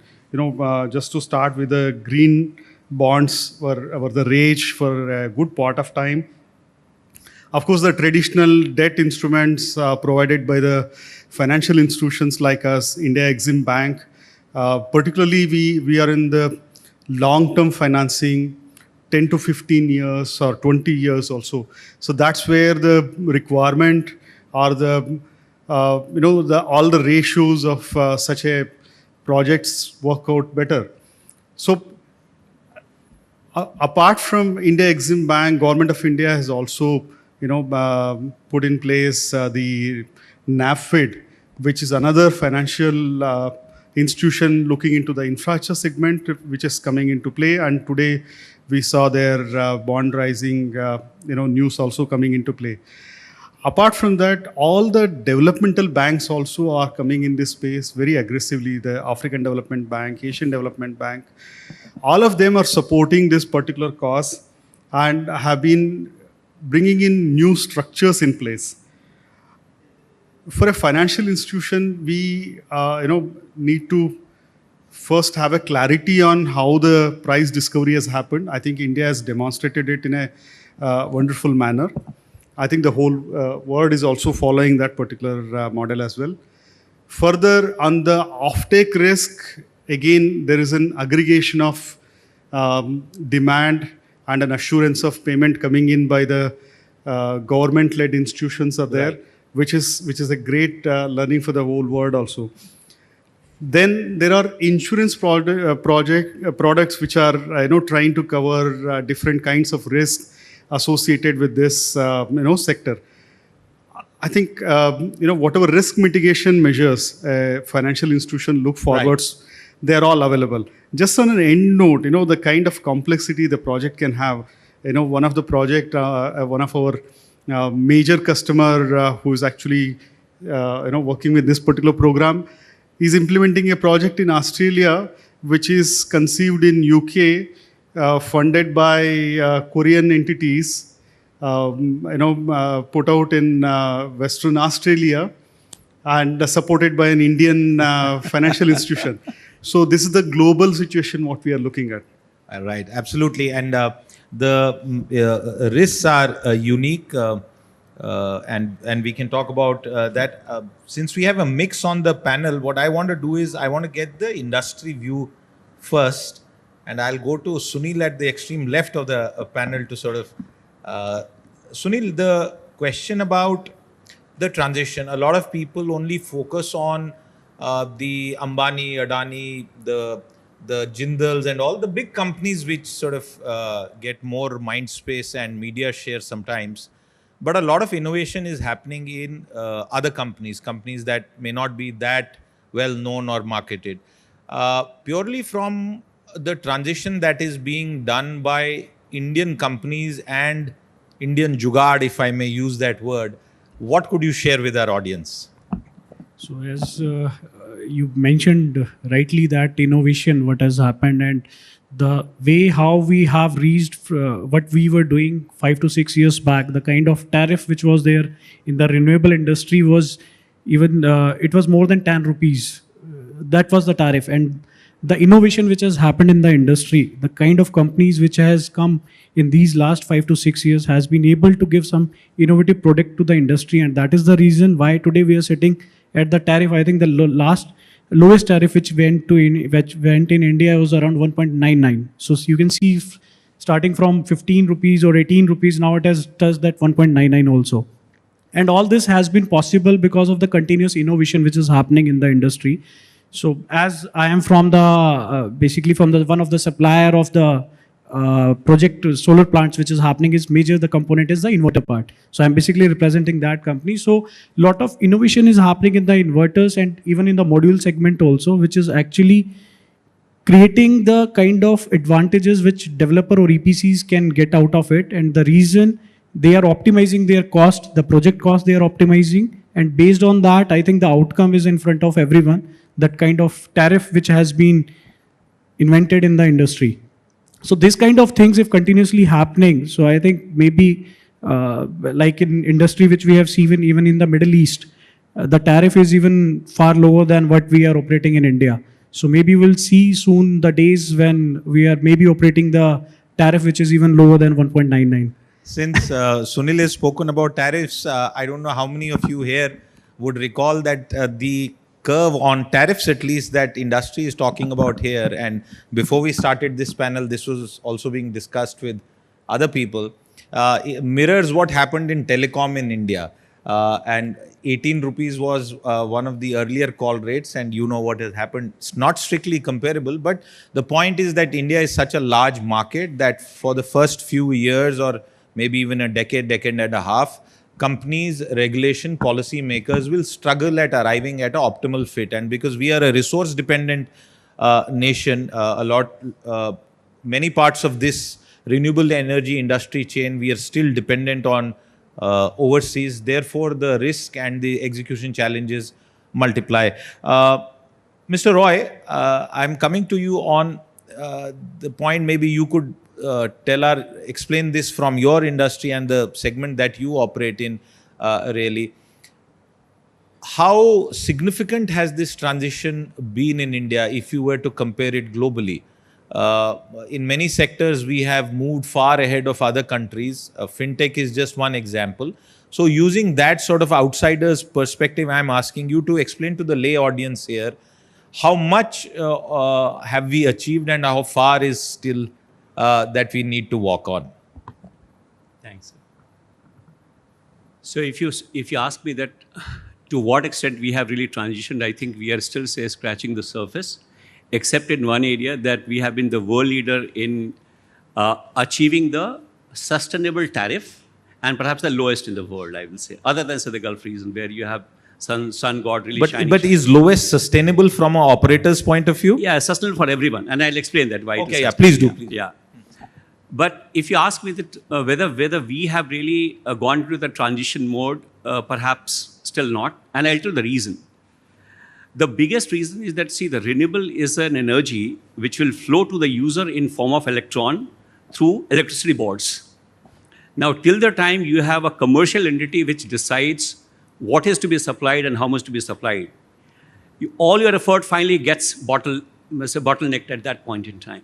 I'll just touch upon one point on finance. I can tell you one thing. There is hordes of money which is actually waiting in the pipeline to be invested in India in Indian IPPs. You're not getting them because, what do they say? Oh, you do the, say, bidding in, say, 2019. We are still waiting for PPAs to be signed in 2020 end. We still have, say, in 21, I do not know whether in 21 or 22 I will be able to start the project. Why? Who decides that that project will come up finally? It is the electricity boards. So till the time you really bring the commercial entities there, we will struggle in terms of transition. I want to interject here since you speak about the reform of our power distribution, and by default, therefore, it really means reforming and changing the extent of state control on our distribution boards and the associated political issues. Are you therefore saying that we should not be hopeful? Because it's not happened really for the last 25 years that I have seen this subject. Correct. And unfortunately, we still are not moving in that direction, as much I can tell you. Okay. Right? So one of the future trends, Mr. Roy, since we're on that subject, what would you therefore say needs to be done to ensure that our transition is quick and long-term sort of good for everyone? Yeah, and that's unfortunately is say into the constitutional quagmire, if I can say, because if electricity is in, say, your state subject or concurrent subject, it is only as much where the federal government can do. You have states. Are you saying that states are not on board with the center? Absolutely. Absolutely. Why would that be? Because I find it perplexing. The states are who actually cater to their voters, to their masses. Why wouldn't they want to adopt newer things and do that in a sustainable manner? It's very simple that whether you have the courage to sustain through the period when the transition really happens. Because nobody is going to like you during the transition. I'll just give you one example. So we sell power to SECI, right? And we sell power to Juvenile. Refreshing and recharged after, feeling recharged after the high tea as well.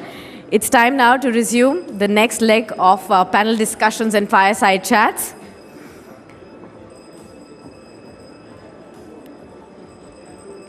May I please request everybody to settle down now?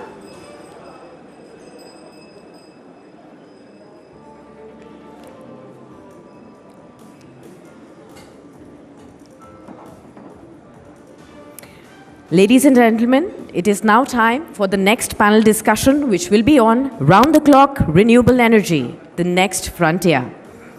And for this, I'm going to be inviting key speakers onto the stage now. Mr. Amit Jain, Country Manager, NG India and COO, Renewables, AMEA, joins us on the stage. Dr. Rahul Walawalkar, President and MD, CES India and President, India Energy Storage Alliance, IESA. Also on the stage, please. Mr. Kapil Maheshwari, President, New Energy, Reliance Industries Limited. May I please have you on stage?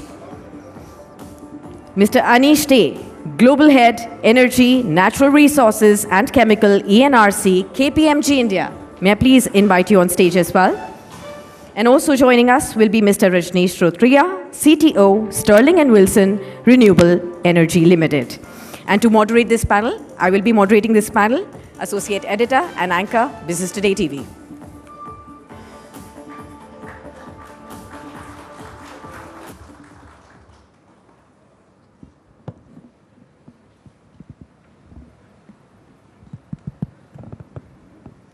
Good evening once again, ladies and gentlemen. Well, the biggest challenge in the global movement to 100% renewables today is how we balance supply and demand. And that is the mood challenge, really, at this point in time, how to ensure a stable, sustainable, equitable distribution of renewable energy at all hours of the year without the support of fossil fuels and also nuclear support. So let me kickstart this discussion with you, Amit, and understand from you, right at the beginning, is 100% renewable energy ecosystem even imaginable at a stage where all our panelists so far through this time have just talked about how we've just been able to manage to scratch the surface as of now?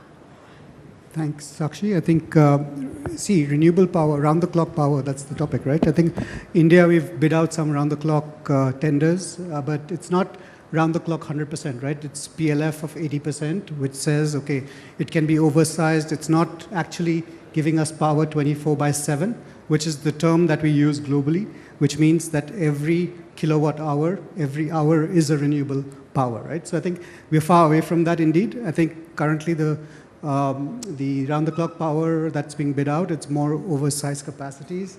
Storage, of course, as we heard from other panelists, it's still not competitive to meet the tariff demands of the discoms. So I think there is a long way to go. There are ways like, if we see other markets, for instance, we recently at NG signed a contract with Google about a couple of years ago, in fact, where we provide them 24/7 power for every kilowatt hour that we supply to them, right? And this basically means that, we're using solar, wind, the merchant markets, which really needs to evolve in the Indian context before we can reach that stage. Rahul, if I may ask you to add to this, what are the 3 key challenges that you see at this current stage that we need to mitigate before we reach that 100% renewable energy space? Thank you, Sakshi. I think the biggest challenge is inertia. I think we like to just get together and talk about this and just wait for some magic to happen where the cost will come down. I think we have seen it in every industry, solar being the classic example where we started deploying solar when it was 17 rupees, and we have seen now solar reaching under 2 rupees. With storage, we are seeing the same trend happening around the globe.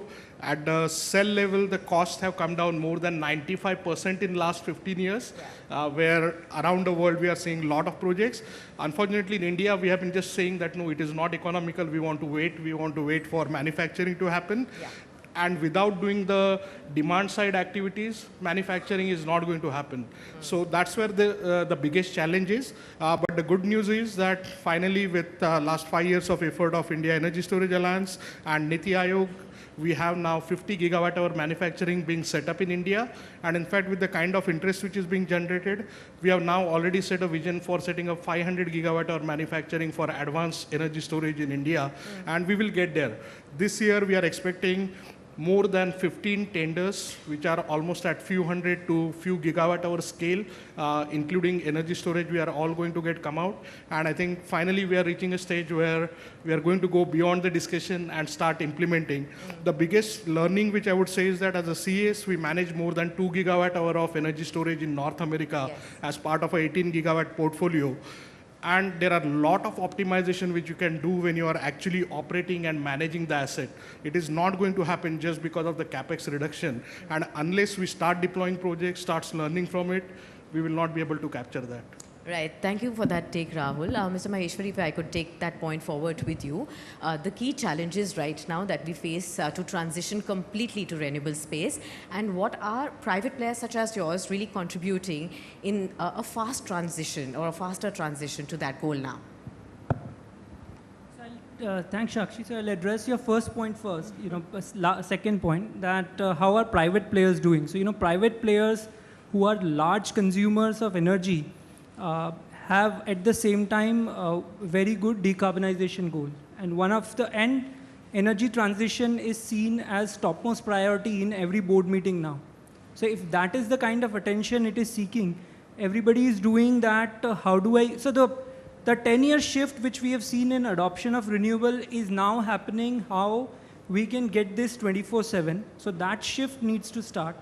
And for that to start, possibly your first question was on the challenges. Yeah. First, you need to address the price points. So, and to address price points, we really need to figure out is electrochemical or the battery storage the only thing? Can we look at other forms of storage as well? Because while some of the things can work for some geographies, the same things may not work for a different kind of in geography or a need. So your idea should be always that how do you match your demand and supply? And once you start doing that, you will definitely be able to figure out what solution works best. Yeah. And especially for private clients, we would definitely look that for a particular factory at a particular location or in kind of an industry, what solution works best in order to minimize cost. And the next challenge, what you say is technically the adoption. We really need to see that let's not talk about 100% RERTC. Let's see where do we hit 60%. Let's see where do we hit 80%. Because of course there's a limitation to which you would reach 100% RERTC. Let's take the first step forward. I think we'll be able to reach what we are all talking of, 100% round the clock renewable power as well. And for that to happen, an ecosystem needs to be built, and private players are definitely playing their role along with the government, which is coming out with the supportive policies. Sure. So private players have participated in PLI, and government has announced a viability gap funding for battery energy storage. So all of this putting in place, I think there are ways to overcome those challenges. Right. We will speak to you more about, quantifying the kind of moves that you're taking as a private player yourself in the company. But Anish, let me just come to you for your opening thoughts as well. India right now is facing a quadrilemma, when we talk about renewable energy space, the energy access security, and then there's the affordability factor, which Mr. Maheshwari just pointed out. And then there is the sustainable provision as well. How can we, or how soon can we, mitigate all these challenges? I mean, what's a specific point you want to talk about? Just can you elaborate on that question? What is So basically, India is facing a quadrilemma right now. Yeah. We do have a challenge of security. We do have a challenge of energy access. We do have a challenge of affordability, and then a sustainable provision. So how do we really go forward? What is the pecking order we need to really go forward with to tackling each of these? Fair point. So you see, we have to remember the India's context, and it's the context is of a growth economy which is going to be continuing on a growth path for the next 20-25 years, and it's very different from the rest of the world, including from China. And at the same time, we have to decarbonize. So this is the challenge which we have, which is very different from, as I said, from the rest of the world. So if you are looking to do that, you have to draw some red lines around. And one of the first red lines to draw is that we are not going to live with energy poverty. That is a definitive red line. So subject to that, we can look at all kinds of solutions which are possible. And if I had to look at what is the way to go about it, within those red lines, I think you have to take a portfolio view. And rather than getting fixated about RTC power or whatever, you have to see what is the least cost portfolio which operates within those red lines and then delivers you the decarbonization. My summary point would be that is possible. And it is possible to get a lot of renewable energy. It's possible to get a lot of storage if you have the will, as Rahul mentioned. It is possible to get in markets. It's possible to get in transmission. It is possible to integrate all of that and deliver that low carbon, least cost power if you plan it and execute it the right way. It's a lot of hard work, but very much possible within those red lines. Right. Rajneesh, if you could add to that as well and help us understand how a private player such as yours is going to be contributing in mitigating such challenges and achieving that 100% renewable space. What are you doing at Sterling and Wilson Group as well? Yeah, thanks, Sakshi, and good evening all. Yeah, so I will add to the points to the challenges when, why the challenges started. See, the promotion of the renewable energy, wind and solar, has reached to some extent that it was dominating the grid. And the grid was facing particularly the load dispatch centers and the state dispatch centers for the fluctuation of the power demand. At the moment when they are getting a peak power from the industries and all, and the radiation and the wind is not in control of anybody, it's nature. So to meet that challenge, a storage device or something about the RTC word has come, and thanks to the government policies also, which now they are saying that 15% has to be there as a RPO, has to be increased to 40 plus, and there will be some the penalties also if they will be not doing. So that all will support to conquer and understand the balance of the challenges. Challenges will always be there. It was there during wind era. It was there during the starting of the solar when we were in 2010. Like the, technological evolvement is still happening in the solar. And, the changing of the module sizes, changing of the inverter. So, and it is happening in a different time space. When the module suppliers are changing something, the other ecosystem is not ready. And to meet that ecosystem, the time and, the benefit which we should get at the right moment is not there. So all these balances are required to be there, and as a EPC player, as you asked correctly, which was touched between the last panel's discussion also, the learning which we are having globally from all the projects is percolated constantly and continuously to our developers, our vendors specifically, that what exactly we want, what exactly the system and industry wants, which will be, reducing these gaps between the time-space technologies. Okay. Amit, how did you look at the announcements in the budget 2023 in terms of providing enough to the renewable energy ecosystem? Is enough being done at the center level, at the state level, or much more needs to be done now? I think in the budget, indeed, I think there was a thrust for renewables. I think the finance minister did mention on the renewable side that it's a thrust area, especially linked to hydrogen. But I think beyond that, there are a lot of policy matters that are being undertaken by the government, right? I think the government, as was said, that the RPO obligation for each state is being made mandatory. Financial support to the DISCOMs have been provided. The transmission infrastructure is being improved. All the bottlenecks that are there, I think the government is addressing that. It's aware of the bottlenecks, is addressing that indeed. So I think it's the move in the right direction. I think with now corporates also moving towards that. I think merchant markets also being more buoyant. I think we can definitely push this through in the future. Huh? Okay. Rahul, storage has emerged so many times throughout the course of discussions. Perhaps it's a major concern right there. From your own sector, what is the bigger ask right now, if not achieved as of yet from the government side? So on storage side, we are very happy, especially if you talk about budget. Many of the industry requests have been accepted by the finance ministry. One was the viability gap funding for 4 gigawatt hour of storage, which would help many of these projects I talked about, which are coming up this year. There was also immediate reduction for import duties for cells, which can be used for possibly both batteries as well as electric vehicles. There is one more thing, which is, I think, rationalization of GST, which is a big pending ask, because many times we keep on talking about, we want cost of storage to reduce by 30%. But right now, actually, if you are doing a brand new BSS project, you are ultimately paying almost 40 to 43% in duties and taxes.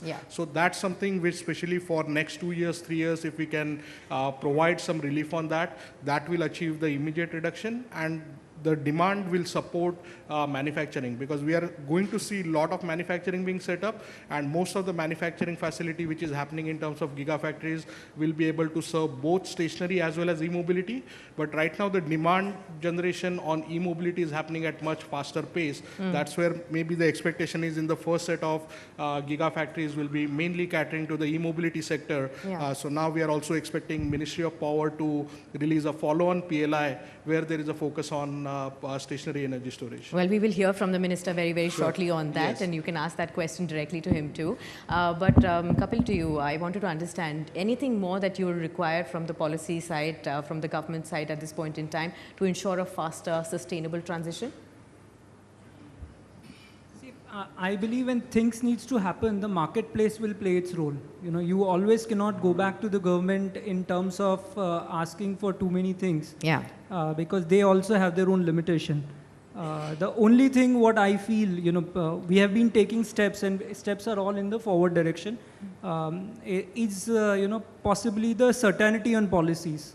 So, let's not have a goalpost which is sometime moving back and forth. If that also can happen, possibly, that will give a greater confidence to investors that even if I'm, possibly, because these are capital intensive projects. Yeah. So even if I'm making lower returns, these are certain returns.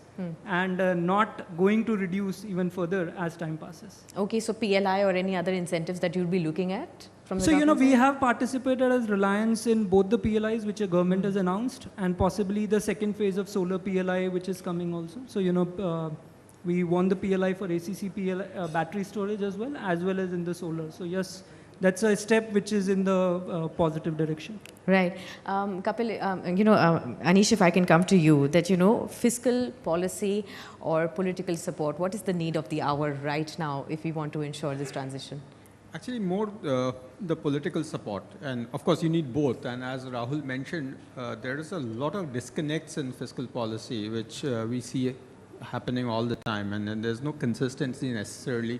It's also not aligned to the growth requirement of the industry. So if we are looking at doing 40 gigawatt and instead doing 14 gigawatt, that gap has to be bridged by fiscal policy, not just the PLI kind, but actually consistent policies on BCD, on the the other duties which Rahul mentioned on GST. There's such a big disconnect between various components. So I think there is a little bit of hard work. So I mean, while it's usual to speak good about the things which are done, and we should, but I think there is a lot to be done as well. But the bigger worry which I have is on the political support at the state level rather than at the national level.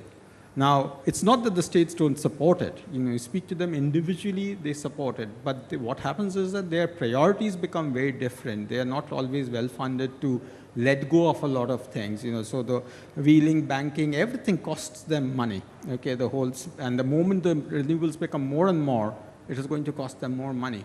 So if you have to bring them along, you have to give them the carrot as well for that, which I didn't see enough of, and you have to carry them along. You have to have that dialogue, which I would like to see a lot more of.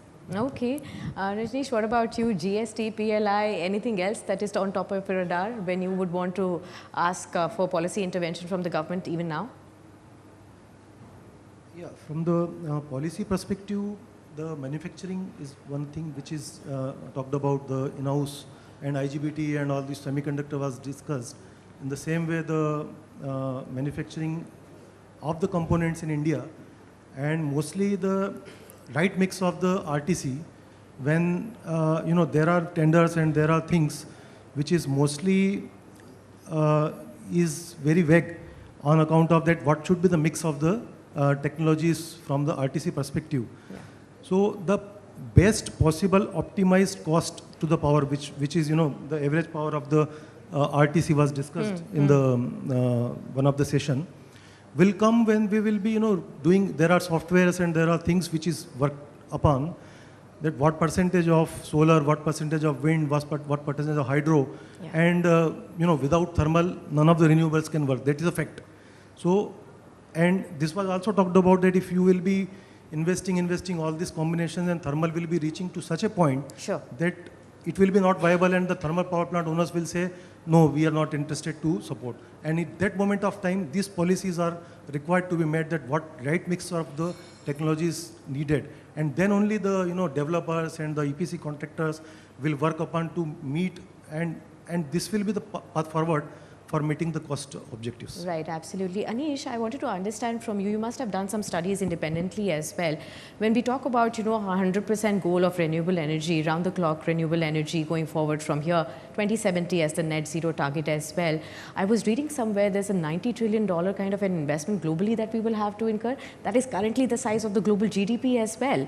So, where is the money going to come from, and how the financing is going to really take place for all of that? See, I mean, it might be the global GDP, but that money will come over a period of time. And our experience has been that you find the money when the money finds a way to come back to the investor. So there is not such a big challenge in my assessment. The issue is that whether it's going to get the right returns, it's going to get the right risk coverage, and then you will see that money come in. But I do want to make a comment on, because your theme is around 100% RE, and also you started the question with that. To me, it's a little bit of a false goal. Yeah. It's a wrong motto. It's a wrong goal to start. What you want is rapid decarbonization, and that RE is a means to that. It need not be 100% RE. It sets things wrong way and increases the costs. you could well be happy with 80% and look at the other means of decarbonizing to reduce the cost faster. So while it was okay to start with 100% RE as the slogan, I think we need to get off slogans and get to actual practical realities of what delivers decarbonization at the least cost, including the least capex. The money can be found. Okay. Yeah, Rahul.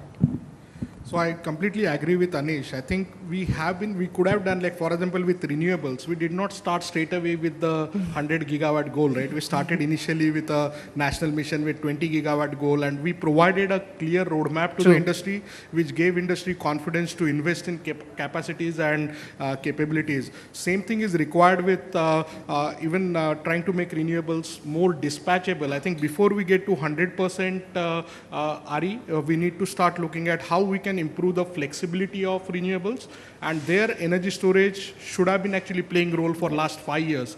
We have lots of wasted opportunities where we could have started with just maybe 10% of the energy which is being generated by renewables stored, and that could have helped in deviation settlement mechanism and many of the other things. But instead of that, we have been waiting about every time we talk about, oh, if you store solar, then it goes to 10 rupees or 11 rupees. Yeah. But that's not the requirement. If you are storing 10%, then maybe the incremental cost is going to be 50 paise. Yeah. Now, when we are already seeing different tenders going from 2 rupees to 3 rupees, is 50 paise adder which cannot be absorbed. And as the deployment starts happening, as we start optimizing these assets more, we can keep on going 20, 25, 50% very easily.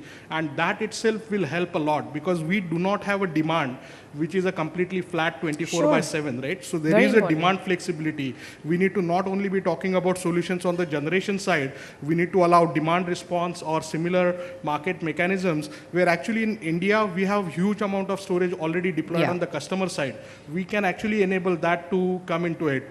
Khurshid talked about electric vehicles. Yes. Electric vehicles itself, those are batteries on wheels, right? So we have huge amount of storage which is coming in. We need to make sure that the charging infrastructure which is getting built is bi-directional, so that maybe some of those storage which is on wheels can also start playing a supporting role. So a lot of innovation can be done. We don't need to keep on just waiting, but start acting. Sure. Amit, if you could come on that as well, you know, how the green energy solutions are really, looking at supply side interventions, at the same time driving the demand for clean energy at this point.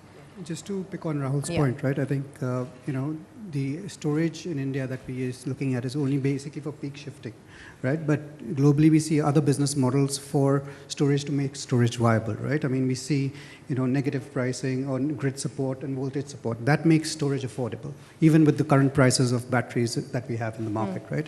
So so these are the models, interventions that will happen. Of course, there has to be adoption. There has to be, the drive to invest. I think money, coming back to your question, the money is out there. I think we are looking at India to invest in India as a market for us, one of the 30 countries that we invest in. So I think from that perspective, the money is out there. I think it's about protecting returns, as was said. I think there are several interventions or initiatives that the government is taking any which ways to do that. I think, if we can support that, if we can have policies that support the return protection of the investor, then there's money to be invested indeed. Okay. Kapil, if I could ask you also, especially, do you believe that the supply chain weaknesses across renewables are posing as a big barrier to energy transition that we are talking about? And also, what will be the role of private sector, such as yours, in removing some of those hurdles now? I'll take on first from what Anish shared. We also need to understand, we have been talking just on the electricity side of it. Yeah. Now, in the whole energy transition, electricity is only 30 to 35% of the transition. Okay. So so let's look at, instead of calling it more round the clock always, let's look at it, what dispatchable power you can move from one end to the other end. Okay. So we really need to devise our projects and policies in accordance with that. Coming to your question on the supply chain side of it, you have seen an immense response on both the PLIs, where government has asked a good amount of local value addition. Let me take an example of the solar PLI. So there were players who bidded for the entire value chain, which is from sand silica to ingot wafer, cell and module, whereas presently the country is only at cell and module. If you look at even the ACC PLI, which is the advanced chemistry cells, the participation was almost double the kind of size which was allotted. So for a 50 gigawatt hour, it was 108 gigawatt hours for which the bids were coming. And with the kind of attention it was giving it to the energy density, number of cycles, and the local value addition. So if everything is falling in place, it will take its own time. Yeah. We will face hurdles like, with geopolitical conditions like export ban happening on plant and machinery from certain countries. So while it poses challenges, it also gives an opportunity that can we develop these things on our own? It will take time. Yeah. It's not going to happen. Even others have taken time. So why are we in such a hurry that we want to do this thing as on today? But I think we have all the capabilities present in India, be it financing, be it talent, be it engineering, and be it the materials to do all that. Okay. And the willpower as well. Sure. So I think Anish also wanted to say something, and Rahul also. So Rahul, do you want to go first? Sure. Okay. So in terms of the supply chain, one thing again, we get many times fixated with just India manufacturing, right? One thing which is happening is what COVID has taught everyone in the world is you cannot rely on a single source for supply chain. And right now we are looking at, I'll talk specifics about the, say, battery manufacturing. The global battery manufacturing is right now around 1,000 gigawatt hour annual production, of which 85% is captured by China. But if you look at next 10 years, it is expected that somewhere between 3,000 to 5,000 gigawatt hour of new cell manufacturing capacity is going to come in, and it is not going to come in only in China. Yeah.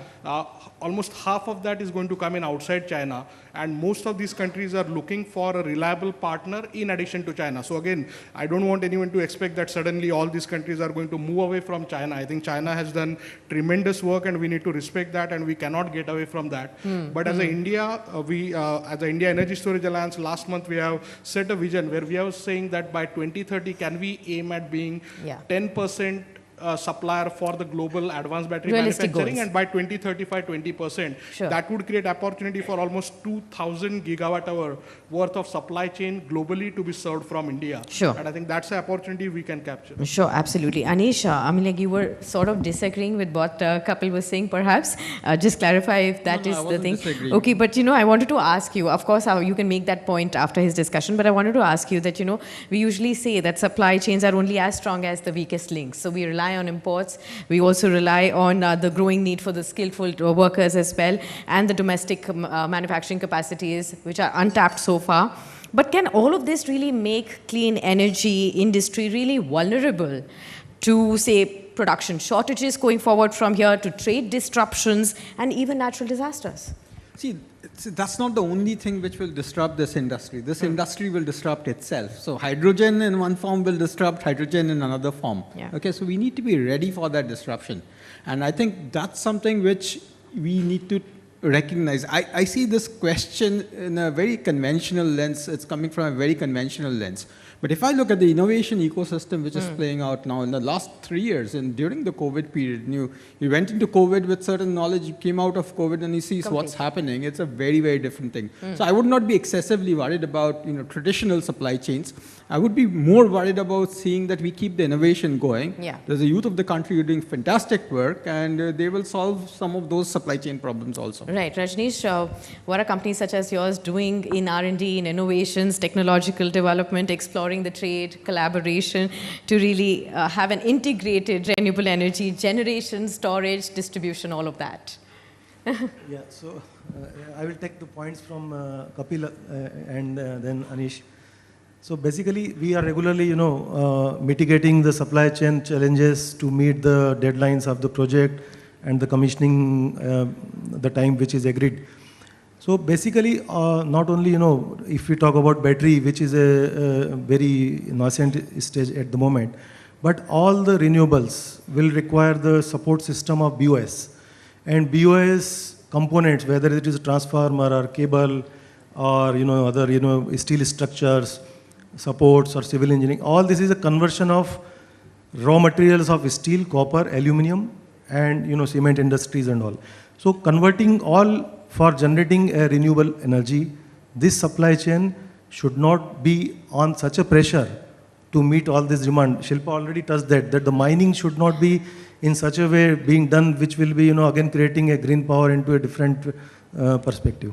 Okay. So this balance, is required. I respect all the opinion from the panel members that this capability is there. Yeah. Definitely, we can develop, we can manufacture, but Okay. keeping all this in mind. Okay, some panelists are realistic targets and some of them are absolutely ambitious and believe in the India's capacity to really mitigate the challenges right here. But Amit, let me just ask you on the cost point, which has also been discussed before on the panel, but it is important to touch upon that as well. It is one thing to say that, we are going to be achieving the net zero goals, but we do know that India is and businesses also are price sensitive at this point in time. When we talk about round the clock renewable energy as well, will it eventually become price competitive to the grid? Again, I think what we're seeing globally, right? I mean, the RE100s, I mean, everybody is going for 24/7, have some form of target for 24/7 renewables in the near future. That's set apart. I mean, price is one side, right? I mean, they're willing to pay a premium. That's what we see in different geographies, that they're willing to pay a premium to get that 24/7 target achieved, right? So I think that's what I said. I mean, the merchant market needs to drive this 24/7 kind of story. The utility or the industry, as was said, I mean, I think it's very difficult to say that India will go 24/7 renewables because, as was said, it is a developing country. I mean, we are not going to be, we need base load, and I think any technology that we have today, at least, does not provide that. So Absolutely. I think the drive would come from the merchant market. I think the likes of, all the big tech companies, everybody, all the RE100s have some kind of targets for renewables. Kapil, if you can comment to that as well. What is really needed to make renewable energy price competitive with the grid going forward from here? Nothing needed. Renewable energy is already price competitive. It is? Yes, it is. We know that solar and wind is, but round the clock. So from a round the clock perspective also, I would say what is required is let's not go in this whole dilemma of every time dollar per kilowatt hour for in battery cost. Let's look at how we can keep enhancing, because we are talking of stationary storage here, how we can keep enhancing different technologies which can play a role in terms of storage. It could be, somewhere it is the PSP which works, somewhere it is the air compression also which can work. So we can look at what long duration energy storage can make it for in dispatchable power. Batteries or the electrochemical technologies will play a key role. At the same time, can we look at chemistries which are outside our reach and bring down the cost for them so that we can start commercial scale manufacturing for that? I think industries have already started taking initial steps towards that. Just an example, Reliance invested in a company, Faradian, which is sodium ion. So, taking into account that lithium reserves are not in India, what do we do if, so that's not going to, come so suddenly. But at the same time, I would say possibly if we combine, so there is no silver bullet which comes that this on one that, technology I want to works. ask you, Kapil, we did see the news flashes right this morning, 10 gigawatts being set up by Reliance Industries in UP, 75,000 crores really flowing in as investments over the next 4 years. How much of that will actually go into making renewable energy affordable for the common man out there? So, if you talk of all the announcements, possibly, I wouldn't say only for Reliance, but all possible large conglomerates and the IPPs, the amount of power which everybody has announced and the amount of investments in the whole green sector, even if a portion of that happens, it is certainly going to help even the end consumer. Not only industries, but end consumer as well, because technically, if we keep on adding more renewable to the grid, even the distribution licensees would take that green power and then supply it to the end consumer. There is a possibility some of them themselves become in distribution licensees in the country and then start supplying that. And then there's a whole market of energy as a service. But it cannot just contain what we are seeing, that RE100 industrial players would continue to drive the market. The end consumer needs to see the benefit and would see that. Okay, Rahul, you wanted to make a point there?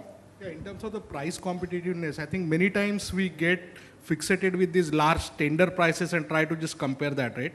If Does you it see all boil down commercial, to storage capacities and innovations in that? yeah, no, I'm saying that in terms of the commercial industrial customers, if you see, as Kapil mentioned, it is already cost effective. There is no commercial industrial customer who is paying a tariff less than 8 rupees. Anish disagrees. In terms of Okay. Oh, every time you nod your head, I feel that it is a disagreement. Okay. Yeah. So most of the commercial industrial customers are paying tariff which is within 8 rupees to 12 rupees. Yeah. You can get significant amount of flexible RE, including storage, for somewhere between 6 to 7 rupees per kilowatt hour. Yeah. So what is been required is to get the technologies available on ground, look at other solutions such as the business side of solution like financing and other thing like Kapil talked about energy as a service, and that's what has been stopping. It is not a innovation on the manufacturing level or in a lab scale.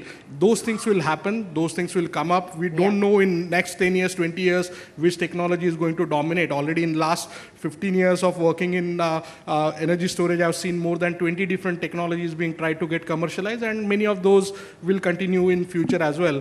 But we need to, again, to your other point in terms of this, all this import and other thing, I just get fascinated why we are suddenly worried about importing some of the renewable energy technology components or batteries and supply chain for that. We are talking about replacing reliance on fossil fuels, including petroleum, and we are importing 80 to 90% of the petroleum for last century. That's true. And we are replacing that. So if we can live with that, if we can live with price stocks where oil prices have gone from $5, $20 to above $100, and industry has survived, same thing will happen. We don't need to overreact to some of the short-term price changes which happen with some of the new technologies. Yeah. The trend is very solid. It is going to continue because it is not dependent on commodities. It is based on improvement in performance, improvement in overall efficiencies of the technologies, and that trend is going to continue. Okay, Anish, I want you to come in on that. And course, also, I have to be what Shilpa careful was about mentioning how in I the shake my previous head. panel, she clearly said one thing, that till the time you give something better, nobody's going to be adopting what there is. In terms of pricing and the other factors as well, if you could come on to that. See, yeah. So I think, you asked about whether I was disagreeing. I was agreeing with him. And as I said, I need to control the shake of my head to convey the right message. But if I disagree with something in all of this, I actually disagree with a very rigid definition of the RE100 theme, that's what you're saying. Yeah. And I just want to emphasize that because we are coming back to that question. See, it's an integrated grid. You don't put in an electron at some place and take away the same electron at another place. It's not a truck taking material from one place to another. Okay. So if it's an integrated grid, what we need to do is, for any player, find the lowest carbon way of meeting demand. And that could be 100% low carbon, but it doesn't need to be from source to sink. Yeah. We have a pure definition of the electricity which flows there. Okay, it could be from energy markets, it could be from renewable energy certificates, it could be from GDAM, GTAM, whatever you want to call it. There's a lot of innovation which is happening. So I do want this audience to think about very deep penetration of renewables, because that's the only way to go forward on the supply side. We are not going to build coal-fired power plants anymore. That's not practically possible. It's not financeable. Correct. Okay, so we will build more of renewables. We need to go to 40 gigawatts without a question. But when we use that renewable, we need to use it much more inventively, much more differently than the way we are conceiving some of these solutions today. If we do that, then we do get to a very affordable, low-carbon solution which should meet the requirements. I'm also making this point because sometimes regulation, even coming from Europe, confuses that. So what is green steel? If you're making green steel and then you're using the grid, what they're saying that if you're using the grid, then and balancing some of those requirements, even if you buy the RECs and others, then it won't qualify. So those are the kind of problems we need to solve. The policy problems, whether domestic or internationally, solve those problems and make sure that we are headed the low carbon way. Okay, 2.5 minutes to go. Rajneesh, I will take your point there. I saw you nodding right there to make a point. But just to tell all our audiences, after 2.5 minutes, we will be opening the floor for question answer round as well before the minister really reaches us. So you can meanwhile just prepare your questions and be ready, and you can ask any one of the panelists. Meanwhile, I'll just request if the mics are there already to be passed around as well. Rajneesh. Yeah, I will just agree on 2 points which Anish said. that it should not be like a, copy paste type of thing, which is like some other country is doing, we can do immediately the same thing. Because a lot of analysis is required of the grid, where the peak power is to be shaved with the energy storage. It is not that you have a bigger capacity, which cannot be utilized for the entire, that word RTC is not that easy that only this much megawatt has to be supplied constantly. It has to be that peak demand has to be met. And if you have that capacity, that may not be utilized in the daytime when the demand is not there. So all this analysis and balance, I agree with Anish. Yeah, thanks. Okay, just 1.5 minutes to go. Amit, I wanted to understand, for the common man and for the industry, of course, it will flow in from the industry and then to the common man. On adoption, what would you really tell them out there? If we can also take some votes right here. How many of you, in your homes, in your offices, many of you have businesses as well, have already inched up a little bit when it comes to adoption of renewable energy? Okay, let's talk about, say, over 50%. How many of you at your homes and businesses have already, switched to renewable energy? Over 50%, anyone? Okay, just 2 hands right there. What is the percentage? 60, 70? 60%, okay. 40%, 30%? 20%? 10%? 5%? You can see the show of hands. There is no show of hands, only I think remarkable contribution by some 2 hands, already done 60%. So, you see that lacuna really coming about. How will that adoption and the change of mindset really happen? Anish. Well, before we go to the supply side and adoption by industry, first thing is that you're possibly asking a crowd which doesn't represent the industrial houses which are going towards that. So we need to ask the appropriate audience for that. I would ask the audience the question that how many of you in your household, not just you, but in your households, turn off the lights when you don't need it? Okay. Let's ask the panelists first. Yeah.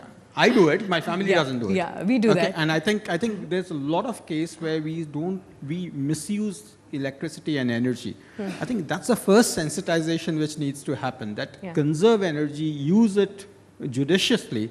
And that's what the Prime Minister also says all the time. It's a message difficult to absorb, but it is what we need to do first. Conserve the use as much as possible. Be very frugal in energy use. And when you are very frugal in energy use, you're automatically cutting down consumption. You can't save better than that. Will the frugality increase once it is renewable? Because then you think that there's it nothing is to do forever with renewables. You need frugality in the first place, cut down energy. That's the cleanest form to do. All right. Okay, and with that, we will open the floor for question and answers. The mics are there. Maybe you can raise your hand, and then the mic will be passed around to you. Okay, that gentleman here. Please begin by saying your name and where are you from, and tell me which panelist do you want to ask your question to. Hi, my name is Mohammad Rehan Akhtar, and I'm part of the Sterling and Wilson. Okay. When we have started a 1 megawatt NDPL plant in Delhi in 2010. And I was part of that NDPL plant. See, the question is not that the home. The question has to be there when you are in hotel and when you are leaving the room. How many people are there who switch off the lights? Mindfulness when you're not paying for it. Okay. Who do you want to direct this? So everybody's agreeing with your point right there. Do you have a question directed? Mr. Anish, because he is saying that one house, I'm saying that one, how many people are there who is switching off? He does that. I don't know if he can answer on behalf of everyone. Yeah. And I completely agree with Anish. Okay. Conserve it, and conservation is more than renewable. Yeah, exactly. So this is the home, because you are paying the money, but when you hotel, when you have paid the money, you think that one, oh, I have paid the money. This is the mentality of the people are there. So how many people I'll answer your question in a different way. Yesterday I was at the India Energy Week and I was there for the last 3 days. Generally when I leave the room, I turn the AC off also, because otherwise the AC goes on forever. And I turned off the master switch. Every time I was coming to the room, I saw the lights still back on. So there's something which is wrong with the instrumentation there, which doesn't take that. So why blame the user of that? There's something fundamentally wrong in the thinking. Okay, maybe they want it that way. Yes. telling that Okay, maybe please have the mic passed around. This gentleman there, raising the hand. Please say your name first, from where you are, and which panelist do you want to ask your question to. Good evening. My name is Manjeet Singh. I am from petroleum industry. Okay. Telling the habits about switching off the light at your home or maybe the hotel. there is a PCRA, and in PCRA, which is petroleum conservation, so conservation is very important. I think there is enough education which have been given to the industry on this subject. And I think all of the audience which is available here, they definitely come under somewhere with PCRA. Now, if I talk about my industry, let me tell you that Bharat Petroleum, Indian Oil, Indraprastha Gas, where I was working, all the CNG stations, they have put up the rooftop solar panels, and thus they are converting it to the renewable energies, using the renewable energies. Second thing is, I'm very confused with the panel that all the time they are saying that we cannot go to the 100% renewable. Okay. Whereas our Prime Minister is keeping a target of net zero. Okay. To achieve the net zero. That means he is talking about no carbon. If I understand, net zero means no carbon. Sure. So rather than putting up individually by the industry, respective industry who are involved with the energy sector, to keep a phase out goals to really achieve that net zero, I think probably that is the most important thing, rather than accepting it that this is not possible. Okay, do you because, want to... because no, all of the panelists, somewhere have were countering each other. Okay. Kapil? I would just, possibly not answering all what you're saying. All I'm saying is there is a difference between net zero and carbon neutrality. Yes. I can try and explain that, but it could take some time, so we can take it offline. But there is a difference. All I can say is that you can still emit carbon in a net zero scenario. You just try to balance it with something else. Yeah. So it is not saying that you don't have a right to emit in carbon, but you are trying to do something more to adjust it so that you are net zero. Correct. We cannot say by 2070 we will not do any activity which emit carbon. While you are brushing teeth also, the water comes, your toothpaste is made using carbon. So every possible activity has a carbon footprint. Yeah. Restaurants have now started, forget about airlines giving a carbon footprint of the travel what you are doing. In UK, restaurants have started putting what is the carbon if you are taking this dish compared to this dish. So there is not that carbon, the awareness about what kind of GHG emission you are doing by putting in particular activity is more important also, compared to saying that we will not be emitting any carbon, which is possibly a very difficult task. Okay, does that answer your question? All right. Any other questions? Okay. Yes, please. Please say your name, where are you from, and which panelist do you want to ask your question to? Good evening, everyone. I am Sharif from Amplus Solar. So my question is regarding this RERTC that we are talking, renewable energy round the clock. Irrespective of the technology that is being adopted, there still exists a differential between the cost of the RTC power RE and the conventional power. So as industry champions, do you expect the government to disincentivize coal generation in the form of some carbon cess that probably is being practiced in Europe? Is it on our radar? Okay, which panelist do you want to direct the question to? Mr. Maheshwari. Mr. Maheshwari. All the questions are coming to you by default. No, it's a very, very difficult question because it's very different the way we look at it in India compared to maybe possibly you are talking of Scandinavian country which have been imposing carbon penalties to a tune of $100 to $150 also.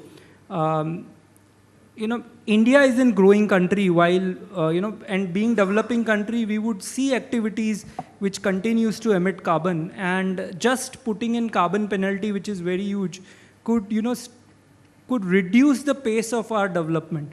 So I would say I wouldn't say what government should do because I think they are best at doing what they know, what to be done. All I can say, at a gradual pace, we can introduce some carbon taxes and penalties so that we will see that industries and even end consumers start towards this shift towards making low carbon technology. So right. That's what Rahul, you want to... So again, sure. on coal, government has already added certain cess, and another thing, it is also coming in form of even transportation, where railways, there is a additional money being paid, and that is subsidizing the passenger transportation. But one thing I just want to I have been always puzzled. Like, it seems like we are waiting for these flexible renewables or RTC renewables, and when it is going to reach parity with variable renewable. That I just don't understand. Like, if you are standing and if your one leg is on fire and other is on ice, your average body temperature may be fine, but you are not going to survive, right? So for that, you do the air conditioning, you are managing all those things so that you can have the comfortable life. Same goes with grid. If you are looking at adding the renewables, even if, and again, storage is not only for renewables. One of the first projects which was done by AES Corporation with grid scale storage was in Chile, where storage was integrated with a coal plant to make coal plant operate more efficiently. So again, let's stop talking about this as if storage is only for renewables, only if we are going to 100% renewables, we need storage. I think storage is integral part of the grid we need to be using. We have been for last 12 years talking about grid frequency in India. Yeah. Recently, with some of the changes in the DSM regulations, everyone is suddenly waking up thinking that, oh, grid frequency has started fluctuating from 49.6 to 50.4. I have data for last 12 years. Every year, the grid frequency, instantaneous frequency has been fluctuating on same way. Yeah. We could have addressed that by introducing, as Amit mentioned, about ancillary services, about introducing small amount of storage, which is only 1 to 2% of the grid, and balancing that, we could have taken our grid into 21st century grid by doing that. Instead of that, we keep on talking about 100 gigawatt, 500 gigawatt, large number, and wait for something for 2050, 2070. The key thing what we need to focus is, how do we start adopting technologies which are already commercial and start moving towards that 100% goal. It may take us 20 years, it may take us 50 years, but if you don't move and if you just stay at a location, definitely you are not going to go there. Okay, thank you so much, Rahul, for adding on to that. Two more questions. Okay, three more questions. Okay, we'll try and hurry up the question. Please keep your questions short because we will be awaiting the minister anytime shortly. Yes, please. Yeah, hello. My name is Nitin. I represent NL Green Power. My question is to Rahul. What about battery energy storage or pump hydro storage? If I'm a consumer, I would bother about it. I don't care which kind of storage it is. So what do you think the storage future of BESS versus the pump hydro storage? No, so I completely agree with you. Again, I represent India Energy Storage Alliance, right? It is not an India Battery Storage Alliance. What we have been fighting for last 10 plus years is make sure that policies are technology agnostic and neutral, which enable all form of storage technologies, be it electrochemical, be it chemical, be it mechanical, be it thermal. So that's what we have been fighting for. So it's not that it is one or other. There are a lot of technological things where the kind of improvements which have happened with electrochemical or thermal storage, those are very hard to match with mechanical systems. Mechanical systems have some improvement on the control in flexibility.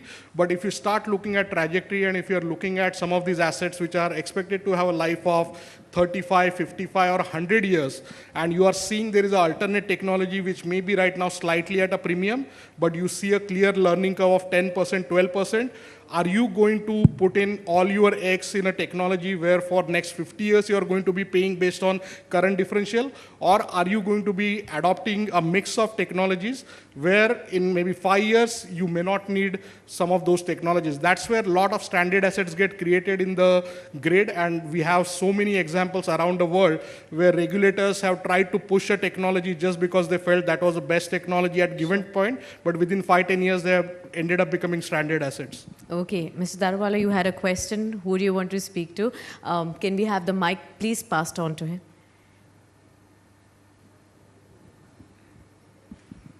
Yeah, so there's been a lot of talk about energy storage and requirement of energy storage because of renewables being pumped into the grid. At what stage do you believe it's a necessity? Is it that today, so let's say we've got about 100 odd gigawatt right now. Do you feel that if we reach 200, 300, you won't actually need, it's just good to have technology to start with on energy storage? Or have we already reached a point where it is required for the grid?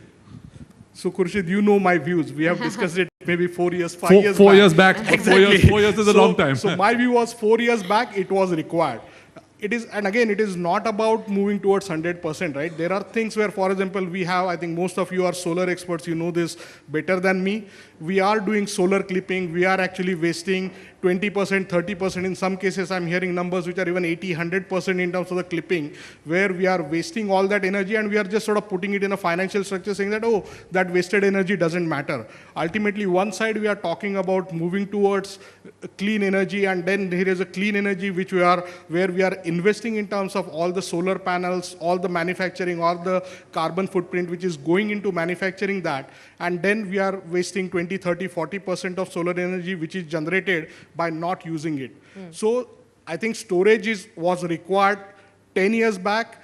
That's where I started, and I've seen the business case keeps on getting better and better every year. Yeah. So you can keep on moving towards more, but storage was already required 5 years back, and even right now it is required. Okay, Anish I'll just wants add to a make a little point. bit, Khurshid, to it. First thing is that we shouldn't see storage as a single use case. Storage is a whole range of use cases, and different technologies serve different purposes. So if you're comparing pump storage versus battery storage, for longer duration of storage, you are possibly better off with pump storage at the right cost point, whereas for shorter duration, as Rahul was saying, instantaneous things, it is possibly battery storage which is going to be better.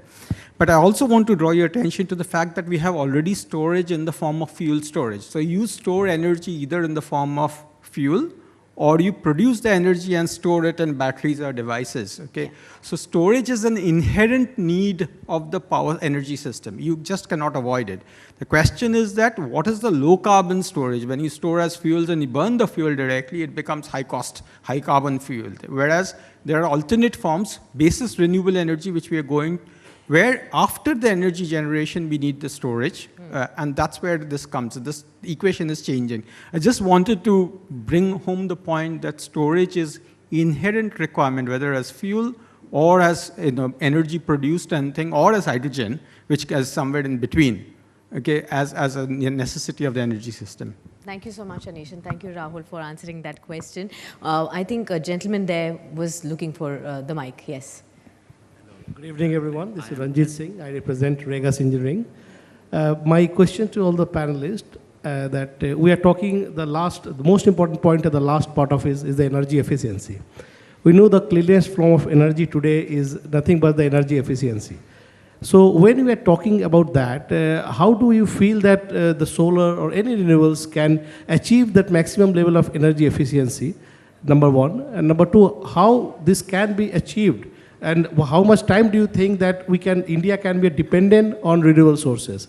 Because we see now also we are depending more on a fossil fuel kind of power when it comes to stability in terms of electricity security. So this efficiency point, when I just want to make a point that to anyone of the experts, that when we can be more efficient in terms of solar energy. Thank you. Okay, and that question is directed to? Everybody says Kapil. Yeah, anybody? If I may understand your question, you are saying energy efficiency from renewables. Is that? Yes.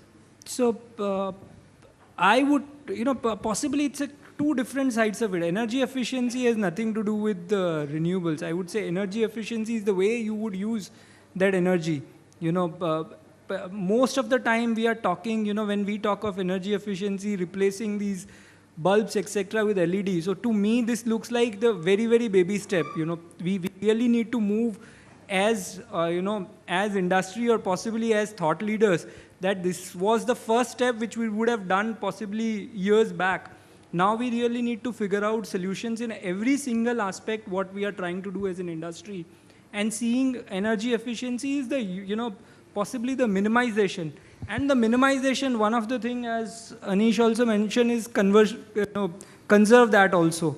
So only thing what I can say is government is also trying to integrate renewable in all these measures of producing things. So all I can give as an example is the first phase of PLI was not asking for the supply to be renewable for when you are making solar panels.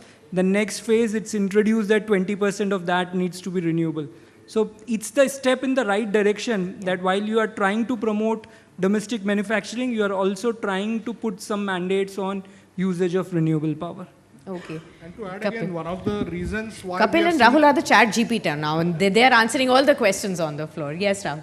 So one of the reasons why renewables have become cost competitive is because the efficiency at the generation level has been going up, right? So we are seeing solar panels which maybe 20 years back were below 10% efficiency in terms of converting solar energy into electricity. Now we have solar panels which are in excess of 20% or even getting to 30% in terms of the efficiency. If you talk about batteries, one of the reasons batteries have become more cost effective is not just about manufacturing scale up, which is a key part of it, but also because energy density has been improving. So earlier when I started working on energy storage back in 2004, 2005, we were looking at most of the grid scale energy storage electrochemical technologies at a energy density of somewhere around 60 to 80 watt hour per kg. So for 1 kg of materials, you could only store 60 or 80. Now we have multiple technologies which can store between 160 to almost 300 watt hour per kg. And within next 5 years, we are expecting technologies which can even cross the 300 watt hour per kg threshold and head towards 500 watt hour per kg. That means we are 5 times more efficient. It is not 5%. We are 5 times more efficient in terms of using the raw materials which is storing the energy, and those type of improvements are happening almost year on year. Well, thank you so much, and that's the time that we have for Q&A session. We'll wrap it up at that. Thank you very much, panelists, Rajneesh, Anish, and also Kapil, Rahul, Amit, all of you for giving some wonderful insights and answering all those questions on the floor as well. We'll be waiting for the minister. He'll be here very, very shortly. We'll take a very quick break. About 9-10 minutes is what we expect the minister to be here. Thank you so much, and continue to enjoy this evening. Warm round of applause for all our panelists. Thank you so much.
welcome once again to everybody here, my panel and all the guests and viewers who are tuning in on the various platforms of Business Today Multiverse, including Business Today Television and on Business Today In, as well as Business Today on YouTube and other platforms.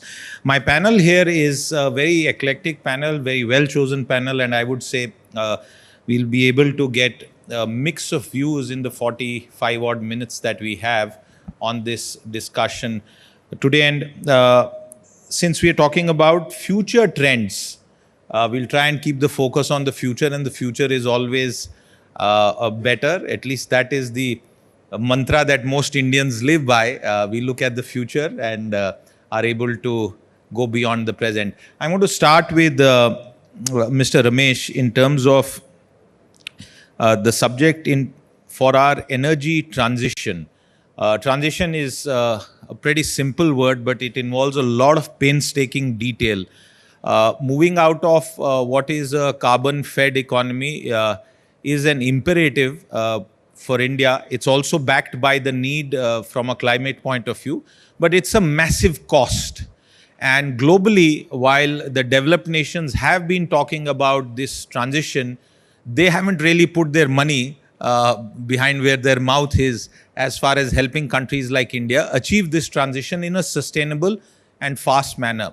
But that's the broader picture. What I really want to ask you about is how critical is the role of finance in India's energy transition towards a green, renewable, sustainable future? Mr. Ramesh.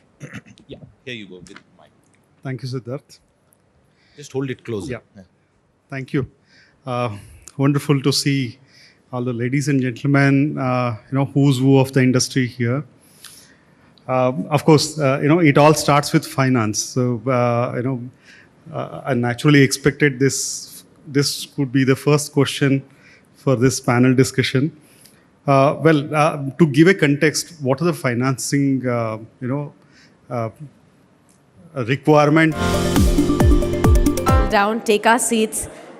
As soon as he is in, we will begin the next session with the minister.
just takes their seats and then we can start, okay?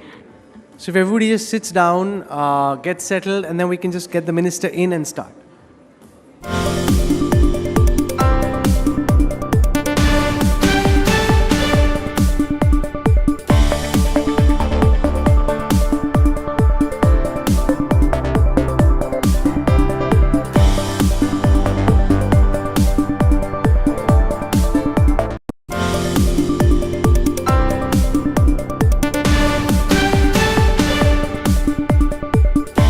Just put your hand up so that I can see it, and then we'll try and make it interactive and give some people an opportunity to ask some questions.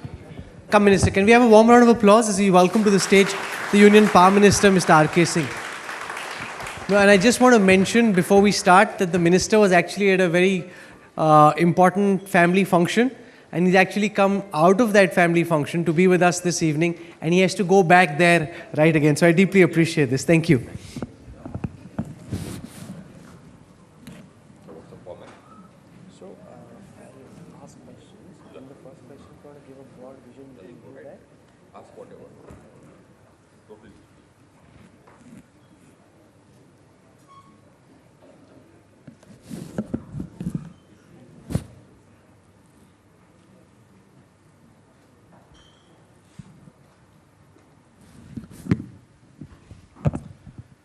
Hello and welcome. India has an ambitious target of achieving about 500 gigawatts capacity of energy generation from renewable energy sources by 2030. This is the world's largest expansion plan for renewable energy. And the man who's leading the government's charge in this pivot towards green and clean energy is the Union Power Minister R.K. Singh, our special guest at this Renewable Energy Summit. Can we have a warm round of applause as we welcome the Minister to this program? Thank you very much, sir, for coming here. What we know so far is that this is one of the key thrust areas of the government, and that the targets that you'd set for 2030, some of those targets have already been met. Can you begin by giving us a sense of your broad vision for achievement of this plan, which is being called the world's largest expansion plan towards green energy? How much progress have we made? How satisfied are you with the progress? What are the key roadblocks that you're encountering? Your plan to overcome those roadblocks, and what happens from here? So let's start from there, Minister. What Rahul wants is actually the whole story. So I'll try to give you the whole story in as succinct a manner as possible. Now, I think there's some facts which you need to know, which we all need to know. One is that climate change is an issue. It's a real issue. It's not a chimera. It's happening. So therefore, this is important. The whole world now is clear in its mind. There's a consensus that we need to do something about it. I'm not talking about the relative responsibilities or who's been responsible for what has happened. But just as a matter of interest, almost 85% of the legacy carbon dioxide load is because of the developed nations. They've added it. There's no dispute about that. Nobody disputes that. Our contribution to the legacy carbon dioxide load is just 3.4%, even though our population is about 17.5%. That is one fact.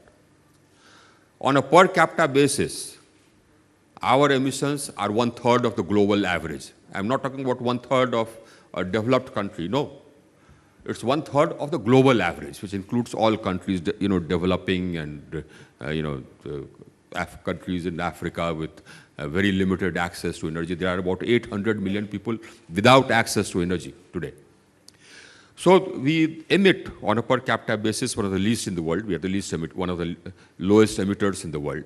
Our responsibility for the legacy CO2 emissions is very, very small, very limited. It's out of, I mean, it has no proportion, no relation whatsoever to the, it has no proportion whatsoever to our population. So that's something which is a necessary background. But we believe in the importance of leaving behind a healthier planet for our coming generations. So in COP21 in Paris, in 2015, we pledged that by 2030, we'll have 40% of our power generation capacity coming from non-fossil sources. Now this pledge was a substantial pledge, both in absolute terms as well as compared to the pledges made by other countries, including developed countries. But we made it, and we've achieved it. We've achieved it 9 years in advance. We achieved it in November 21. In November 21, 40% of our capacity was from non-fossils already. Today, it's 42%. So whatever target we had set to be achieved in 2030, we achieved in November 21. Today, we are already at 42%. That is one fact. Today, my non-fossil capacity is 177 gigawatts. Out of, that means 177,000 megawatts. Out of that, 6,800 megawatts comes from nuclear. The remaining is from solar, wind, and hydro, and biomass, little bit, biomass, pure renewable. Nuclear is also clean, but it's not renewable. It's not categorized as renewable. But the targets are set not in terms of renewable energy. They are set in terms of fossil and non-fossil. So the target for us is non-fossil. That is one. Now, because we've achieved this so far in advance, I mean, so much in advance, therefore, we upped our ambition in Glasgow. And we said that now by 2030, 50% of our capacity will come from non-fossils. And then the Prime Minister's, this was the NDCs, Nationally Determined Contributions given officially under the UNFCCC, United Nations Framework Convention on Climate Change. You give your NDCs, nationally determined contributions. So that is 50% of our capacity by 2030 will be non-fossil. By 2030, I expect our capacity. In fact, I need I'll need our capacity to be 820 gigawatts, 820,000 megawatts. Today, my capacity, power generation capacity is 410,000 megawatts. So my capacity has to double between now and 2030. Now that's the pledge which we made. That 50% of that will come from non-fossil. So 50% of 820 is 410. But the Prime Minister said that renewable energy, as far as renewable energy capacity is concerned, it will be 500 gigawatts. Now, so that actually makes it more than 50%. It makes it almost 64%. But let me tell you this, we shall achieve it. We shall achieve it. Now, this is a very, very ambitious target, but we shall achieve it. Why shall I achieve it? Because I already have established 177 gigawatts. I have about 75 gigawatts under implementation.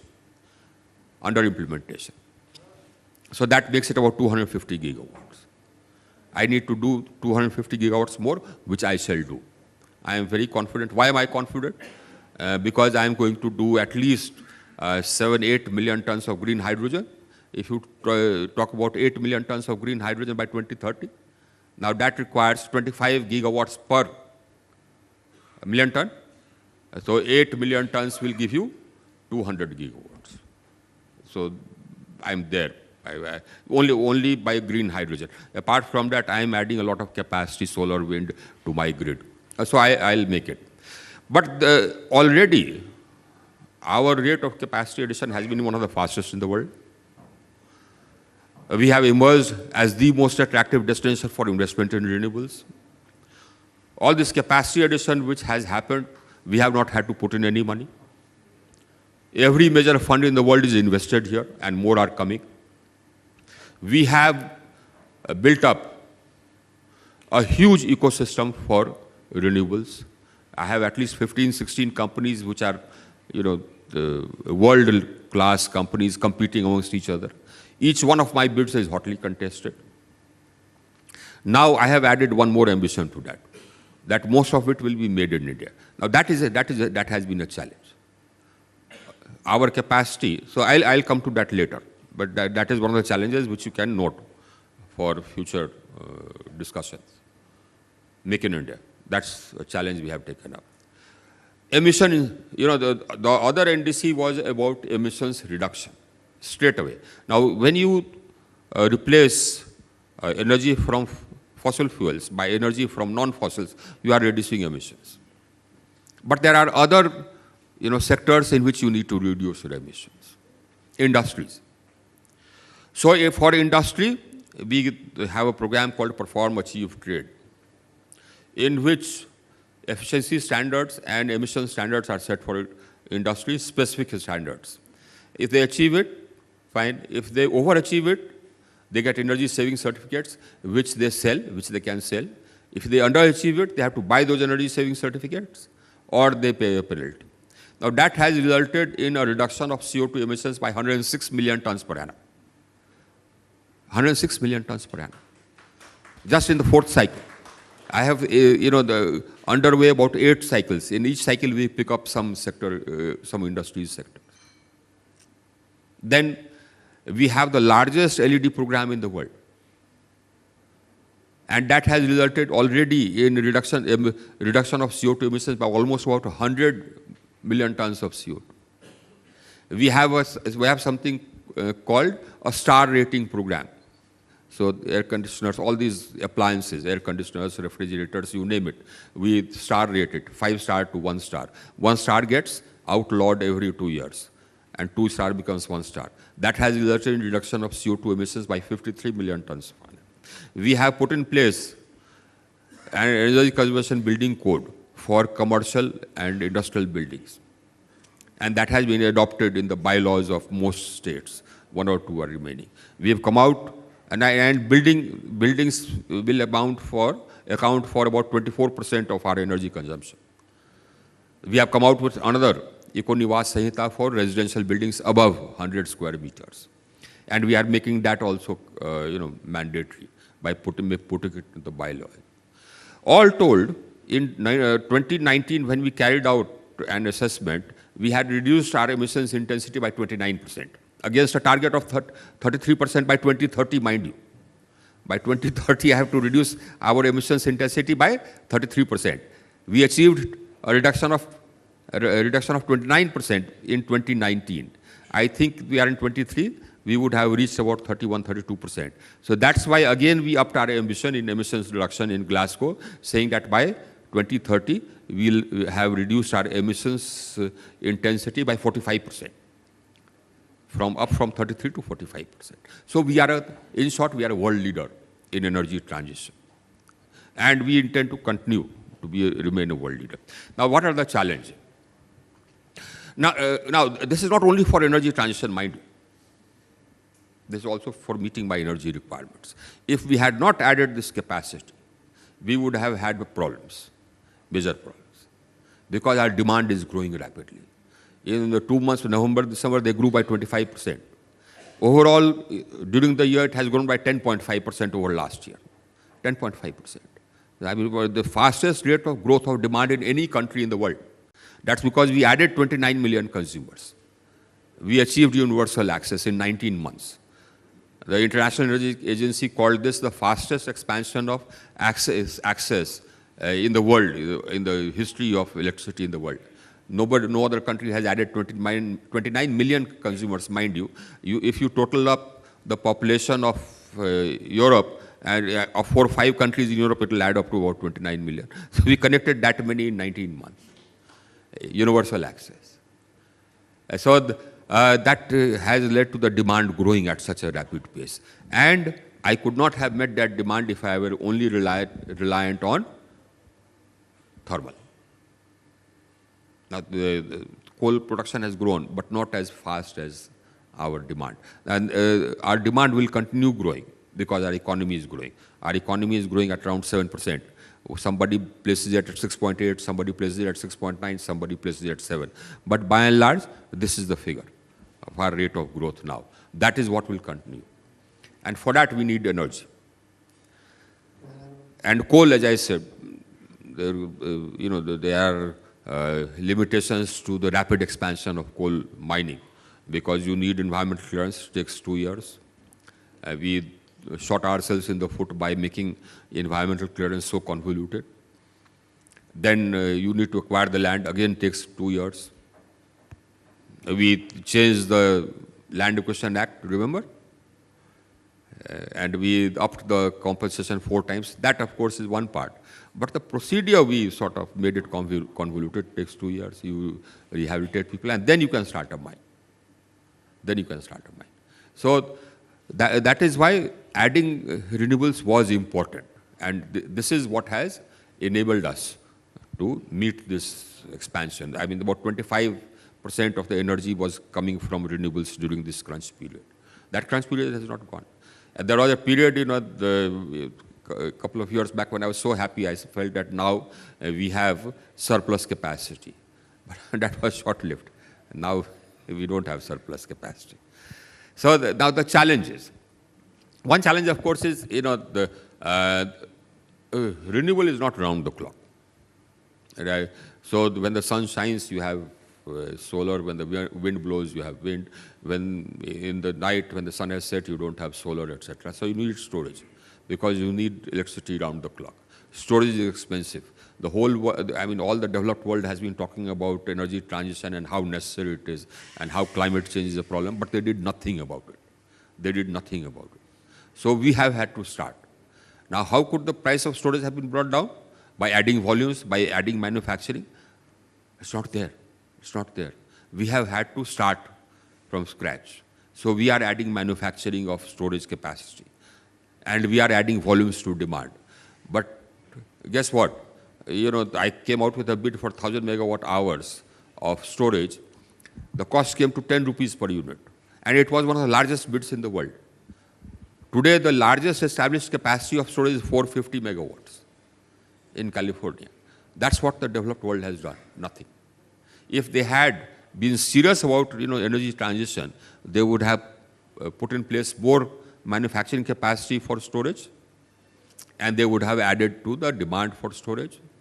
So the volumes would have been much more, the prices would have come down. But we have started. And this is what I'm telling you is something which I tell all the developed countries whenever I go to conferences, that you did nothing. So one challenge, storage. Other challenge is the supply chain for storage. 89% of the reserves of lithium, known reserves of lithium, have been tied up by one country, China. 89%. So we have a supply chain problem. We don't want a repeat of what happened in solar and what's happening in the field of fossil fuel energy. Then, what are the other problems, of course, was the transmission which we have leaked. We have today, I think, the largest integrated grid in the world. It is one grid running on one frequency for the whole country. We added 173,000 circuit kilometers from 2014 till date, and this government has added 173,000 circuit kilometers. We are still adding. Now, for taking the capacity to 500 gigawatts, I have to invest a further 2.4 lakh odd crores for transmission. The good news is that actually I don't have to spend the money. As I said, investment is coming. So I just hold bids that I want transmission line built from A to B or certain transmission line of lower capacity replaced from A to B. And companies bid, whosoever bids the lowest tariff, they get the order, they construct it, and give us an uptime of 99.5%. It works. And so I haven't had a problem. So I will put that transmission, additional transmission also in place. The great thing again is that we have made life simple. If you apply for connectivity in Europe, let's say, or in the United States, connectivity grid scale, that means for 500 megawatts or 1,000 megawatts, etc., it will take you an average of 2 years to get that connectivity. In our country, I mean, if anybody takes 2 years to give you connectivity, he'll be dismissed. You will get connectivity in the max of 2 months flat. Otherwise, that officer will be proceeded against. We've simplified it. We've come out with something called general network access. That means this is one network, you get connected to it. You just have to bear the cost of that connecting to the network. Otherwise, then you are connected to the whole country. Today you sell power to Assam, tomorrow you can sell it to Tamil Nadu, day after tomorrow you can sell it to Gujarat, wherever. Today you are buying from, let's say, Chhattisgarh, tomorrow you can buy from wherever. One nation, one market. I mean, so that is something which has enabled us to have one of the lowest costs for per megawatt of solar. So, my establishment cost is, I mean, it's a long story, Rahul. So my establishment cost for setting up a 1 megawatt of solar, I need $600,000, 4.5 crores. That's the lowest cost. And that's why my green hydrogen will also be the cheapest. Yes. Minister, in the last few minutes, you've painted a macro picture about India's journey towards this green transition.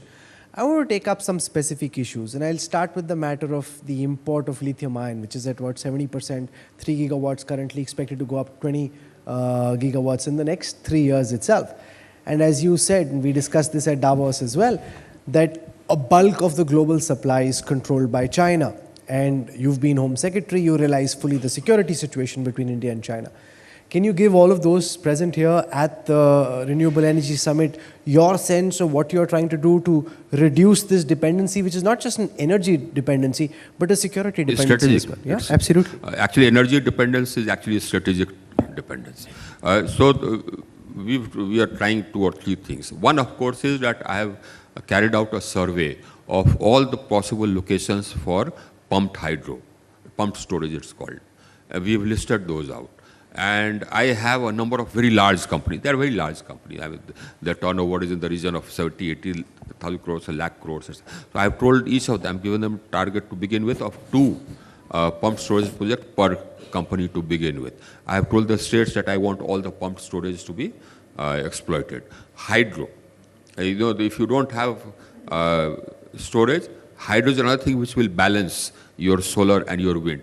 So we are trying to, we have identified all the possible hydro projects, and we are trying to start work on those hydro projects. I am going to come out with a bid for round-the-clock renewable energy using green hydrogen or green ammonia as storage.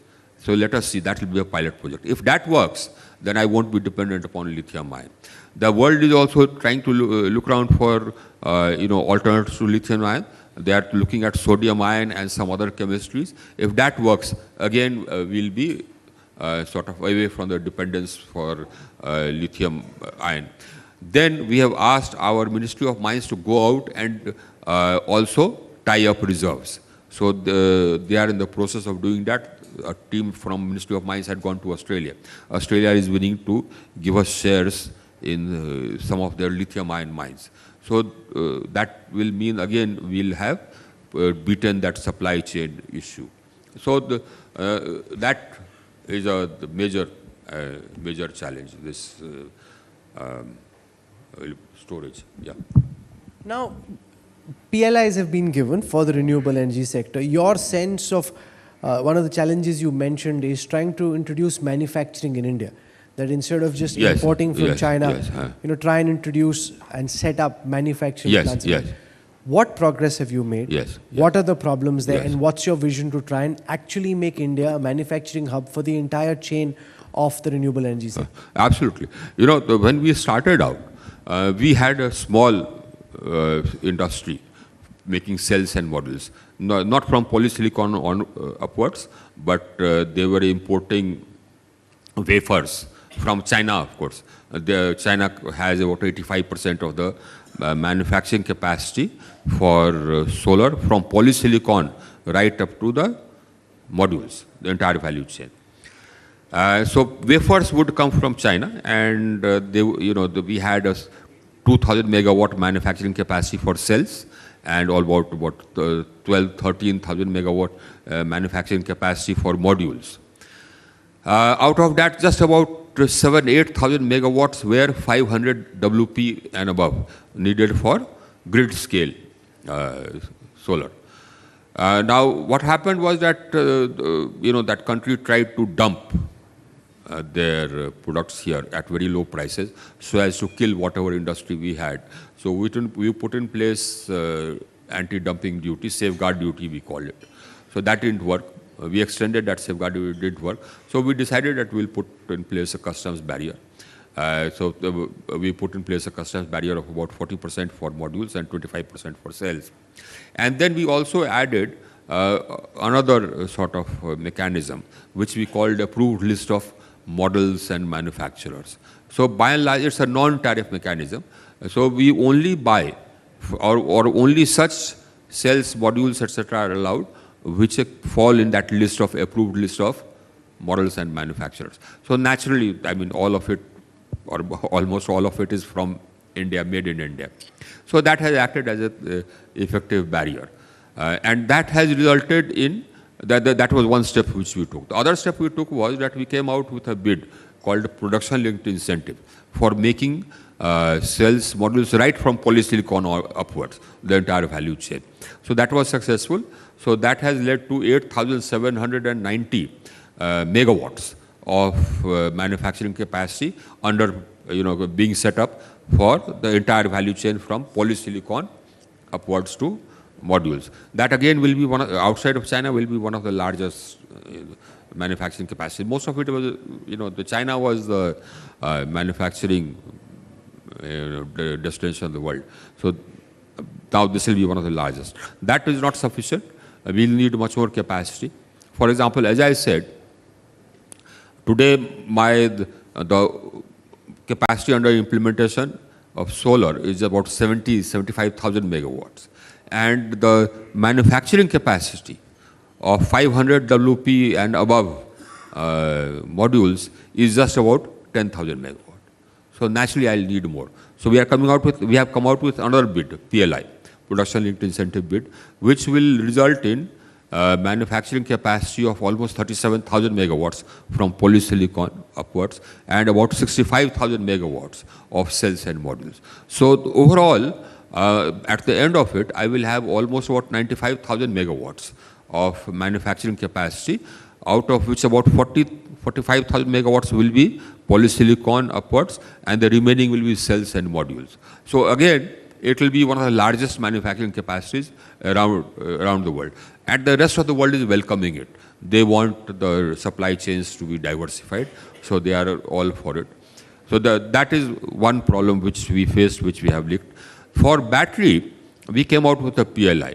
Now, unfortunately, what happened was that three bidders won that bid, but they are manufacturing batteries only for automobiles and two-wheelers and three-wheelers. That doesn't meet my requirement.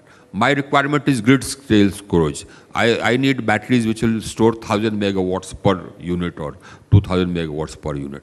For that, the chemistry is different. For that, the configuration is different. So we'll come out with a PLI for grid scale storage. That again is something which, as I said, my complaint is that the developed world has just been talking about climate change and have done nothing. No, so on the issue of storage, we are having to start.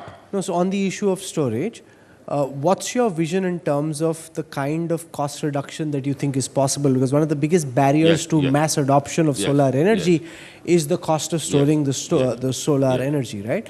So what are you doing? And just as I say this, I want to tell people sitting here, if you have a question you'd like to ask the minister, just keep that ready. We'll try and take a couple of questions from the audience. And as I told Rahul, I mean, you can ask anything you want, you can ask anything you want. Now, right now, the battery storage is 10 rupees per unit, per kilowatt hour. My renewable energy cost is 2 rupees 40 paise. So the storage cost is 4 times the energy cost. I mean, I would be happy if it were just even equal to the energy cost. Then that means my per unit electricity cost for after 1 hour of storage would be 5 rupees or something like that. I would be happy with that. We came out with another bid for 3,000 megawatt hours of storage using pumped hydro. NTPC came out with that. That was the largest bid in the world. Again, so because our size is huge, our requirements are huge, so whatever we do is huge. Now, so in that we got for pumped hydro, we got a rate of about 3 rupees 50 paise. So that is more manageable.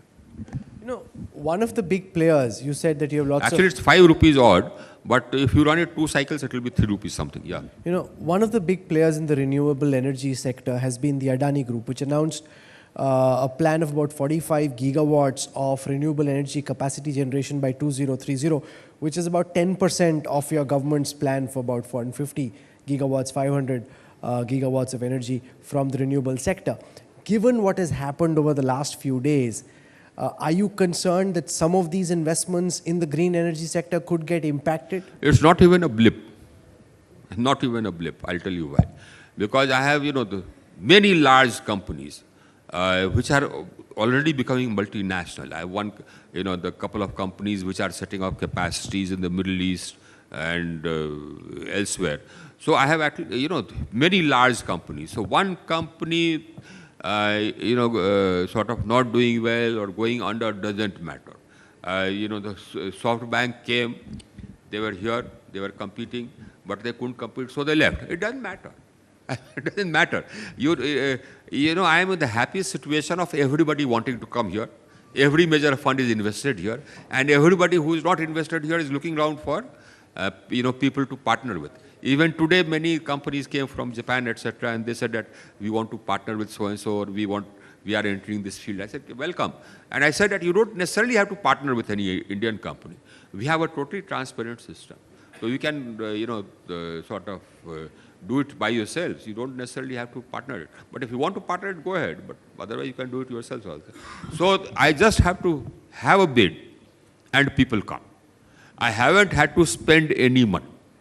And I don't mind who, I'm not concerned about the name of the person who sets it up. It may be Ram or Shyam or Ghanshyam. I'm just not bothered. The tariff has to be the minimum. And I give a payment security mechanism. You know something? When we came, the power sector was in doldrums. Its viability was in question. Many units had gone sick. You remember? Now the situation is totally different.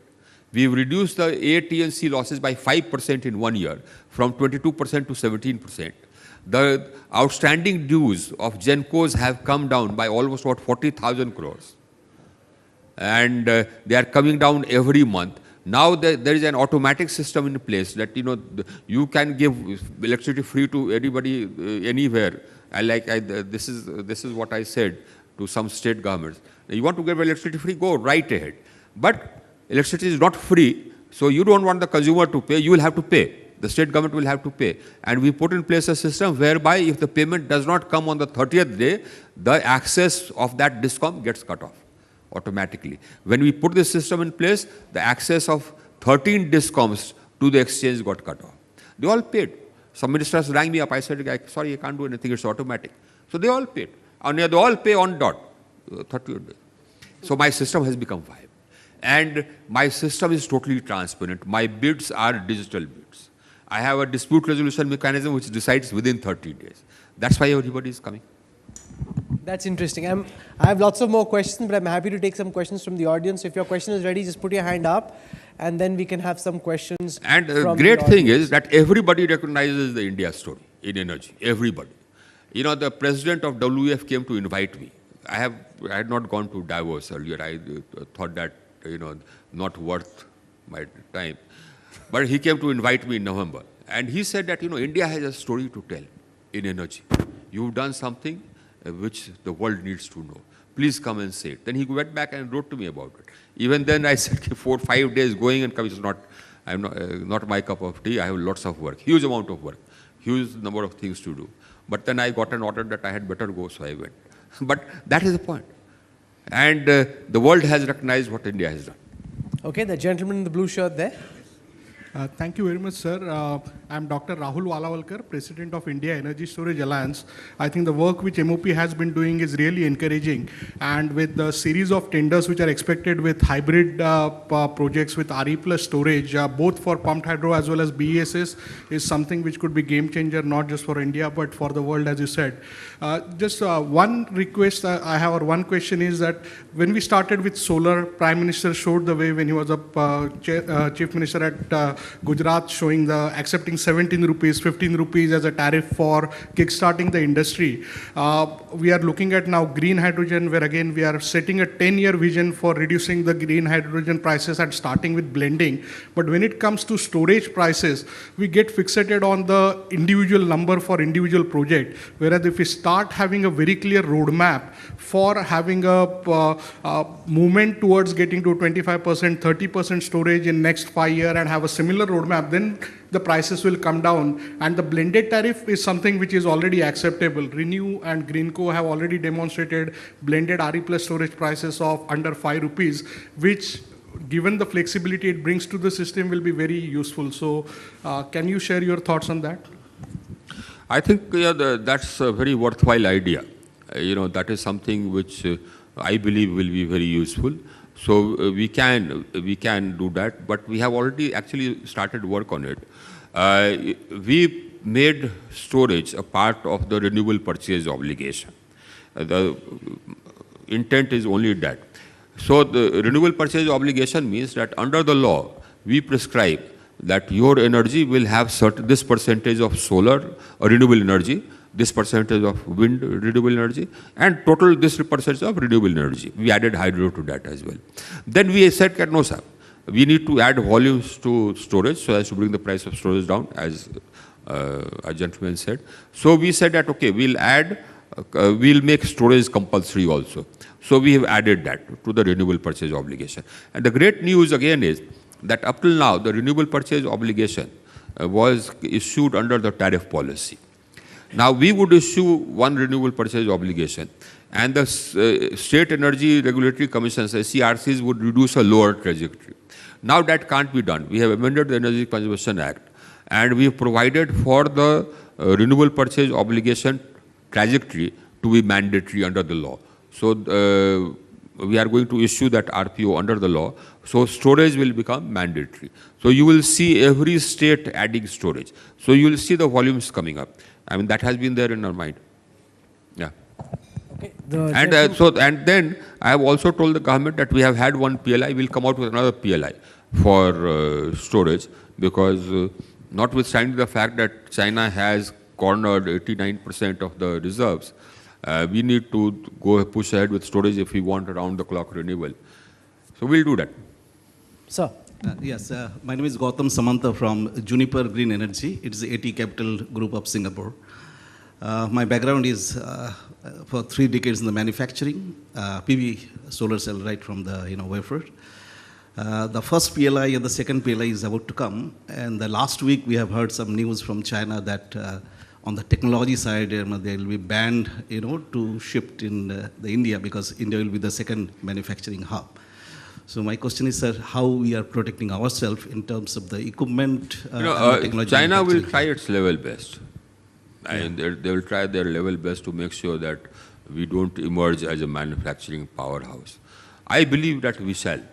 I believe that the bid which we have just put out will attract a lot of interest, and people will come. The Chinese companies probably would not come because the government probably may not permit them to come. That is a matter. That is a matter. If they don't come, they miss out, because we are going to be the manufacturing hub of the world. Number one, outside of China, we are already the biggest market for renewables. We will continue to be the biggest market for renewables well into 2035, 2040. We will be the biggest market for renewables. And every country will want to procure from us rather than from China. That's the sense I have got while interacting with different countries in IRENA, in Davos, that they would rather buy from us than from China. So that capacity is going to come into India whether any country likes it or not. And you know what? Most countries like it, except in one country they don't like it. So second thing is that on the bomb side, question. Okay. Follow-up question. On the bomb side, you are protecting the PLI. But the news you heard is something which I heard myself. Yes, and I don't put it beyond them. They'll do it. Yeah. So in the first PLI, like the domestic content is also a part, which is Atmanirbhar Bharat in the manufacturing. I'll tell you. Yeah. So we had, as I said, I put up a wall. Tariff barrier is one thing. Tariff barrier means that, okay, so China was selling modules here at, let's say, 10 cents or 100 cents, whatever you call it, 100 rupees. And you add the tariff of 40 rupees, so it becomes 140. Goods from China, the price is 140 rupees. So the domestic manufacturer has a margin of 40 rupees. But in addition to that, I put up total barrier, that ALM. So no Chinese company has been listed in that. So they can't export, because it can't be bought in India.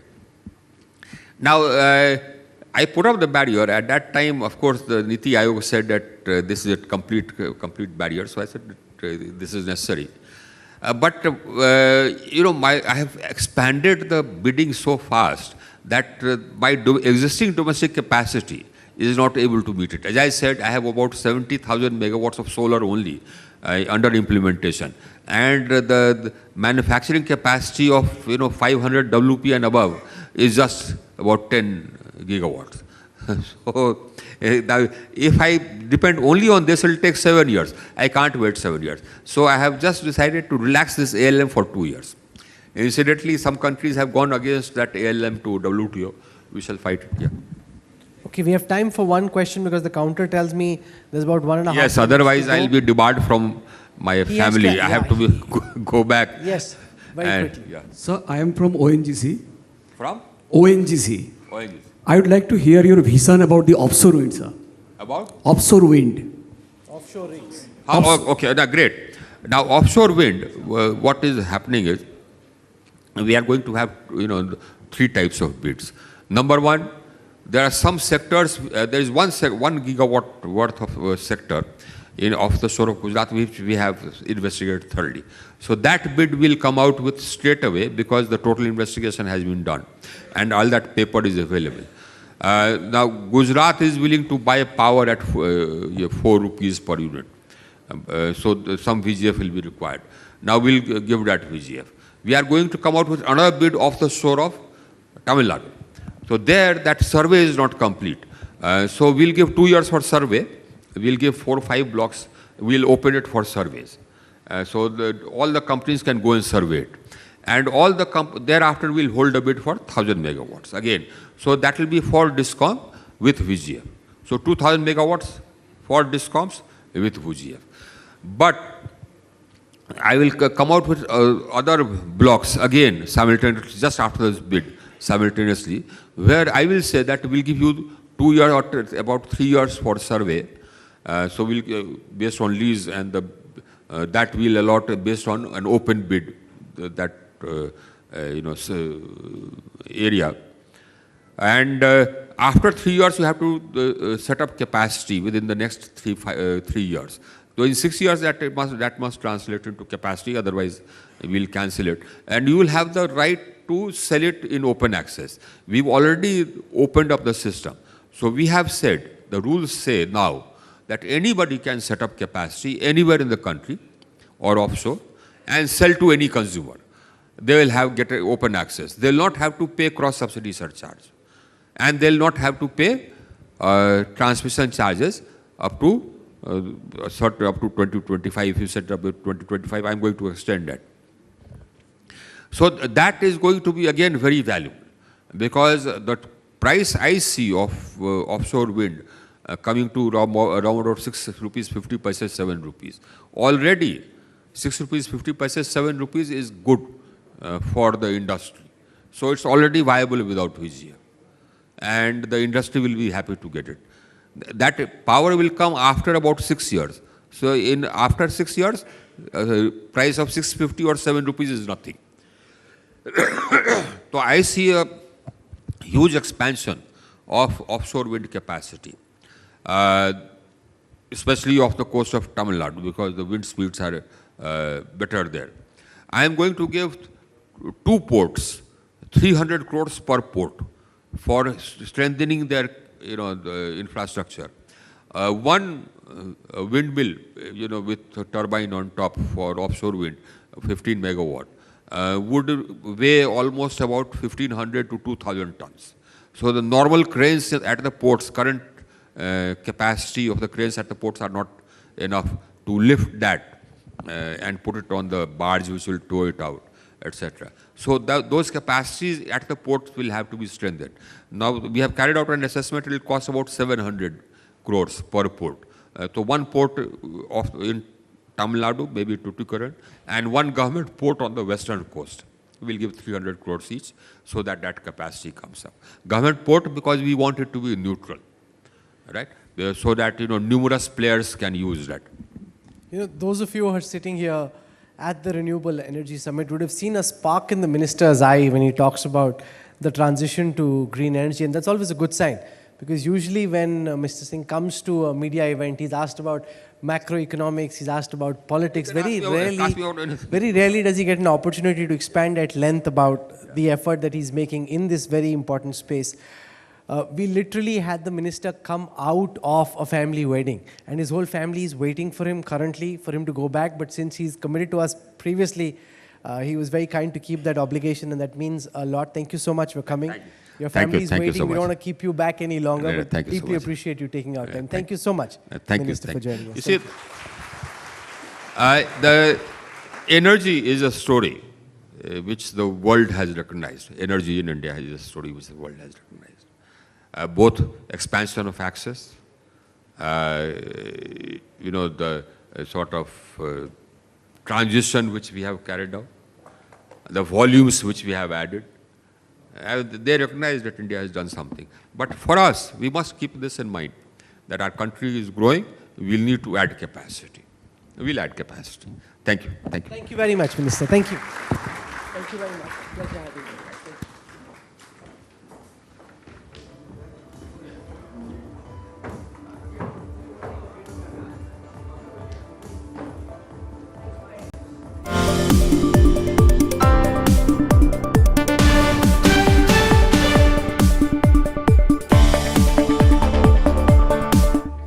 Concludes this evening. I'd like to now invite Mr. Chandra Kishore Thakur, CEO, Asia, Africa, Europe, and Latin America, Sterling and Wilson Renewable Energy Limited, to give us the vote of thanks.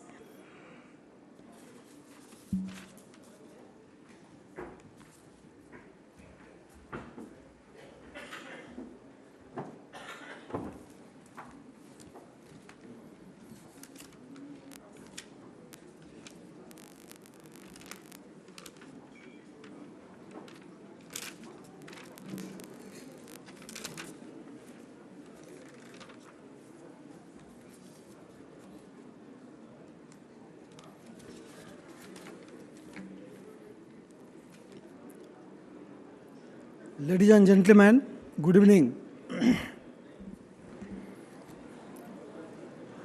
I am glad that the event is sponsored and hosted by Sterling Wilson, and Business Today gave us some great insight on the future of renewable energy.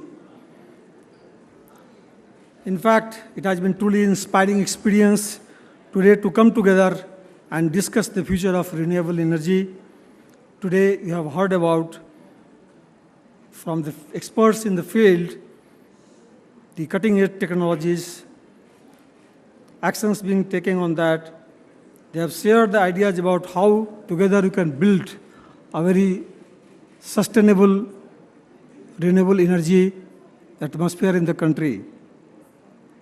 We have heard from the expert about the huge opportunities that lie ahead of us in the field of solar, clean tech growth, for becoming the Atmanirbhar Bharat.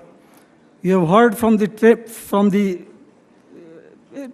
experts in the field about the trends in the energy transitions, the dynamics of RTC renewables, which includes the wind, solar, and hydrogens.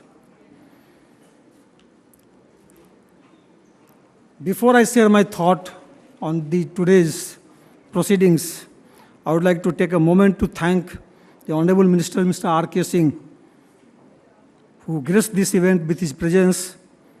His insights, his visions for the industries is truly inspiring. He has opened up the wide range of opportunities before us. A lot of things which were probably not known to us regarding the India's sufficiencies, the security issues, and the commitments, government's commitments towards meeting the deadline of carbon neutrality. All those things have been really remarkable today. Thank you, sir. We are looking for the greater associations in future as well on this subject. I was really inspired by the amount of knowledge that has been shared by the panelists today in the discussions. We assure that the discussions will see some positive responses within the industries. The panel one, the first panel,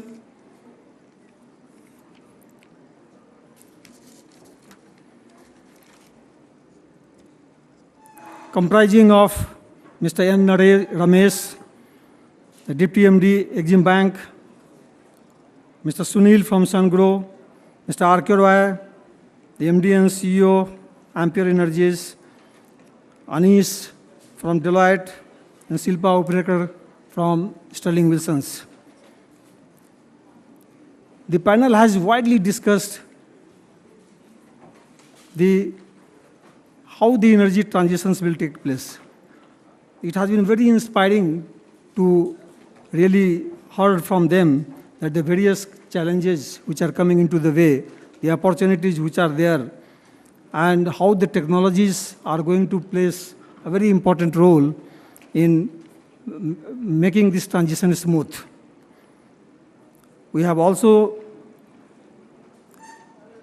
discussed, the panelists also discussed about some of the challenges which seems to be there in terms of the off-takers basically on the adaptations of the tariff. So it clearly came out that for the smooth transitions, unless the state governments, the utilities are keen and they are committed for the adoptions of the tariff, the challenges will continue. The panelists also discussed about the ecosystems around the countries and the broad vision for becoming, achieving the targets of net zero. Some of the very, very interesting the outcomes which panelists want to discuss today was, and all of them agreed that the role of the finance is very, very important, right? And if you have to make the very interesting aspect of this discussion was that the cost of the power is basically in India is largely coming from the financing cost. Now, if the overall understanding of this, the financing of the business has to be taken through the policies and seen in the perspective that overall cost can be reduced. So this was very interesting. Thank you, panelists. Thank you for giving your great visions to the audience. Audience has really, for sure they will be appreciating and they'll go back and they will see that how this experience can be used. Mr. Kharshid Daruwala, who has been talking about onto the overall the securities of the energy sectors, the differential tariff incentives which to be given to promote to Indian industries and to make the India the Atmanirbhar Bharat. He was also talking about the value chains in the local market, so that even if at the cost of the the growth, if the value chain is given the priority, the overall growth of the industries will be something which can be appreciable. He also talked about the rooftop potentials. Of course, it should come with the storage. So the storage is something which has been throughout the day, these evenings, it has been a talk, right? So Daruwala also touched upon the budgetary supports, which has been quite encouraging, and this has been discussed in both the panels as well, that the government commitment is clearly seen around the commitment for the growth of the renewable energies. The panel 2, which is comprised of Amit Jain, Mr. Rahul Walwakar, Mr. Kapil Maheshwari, Anish Day, and Rajnish Rotia. So these panels again discussed onto the requirement of the various dynamics of the RTC powers, the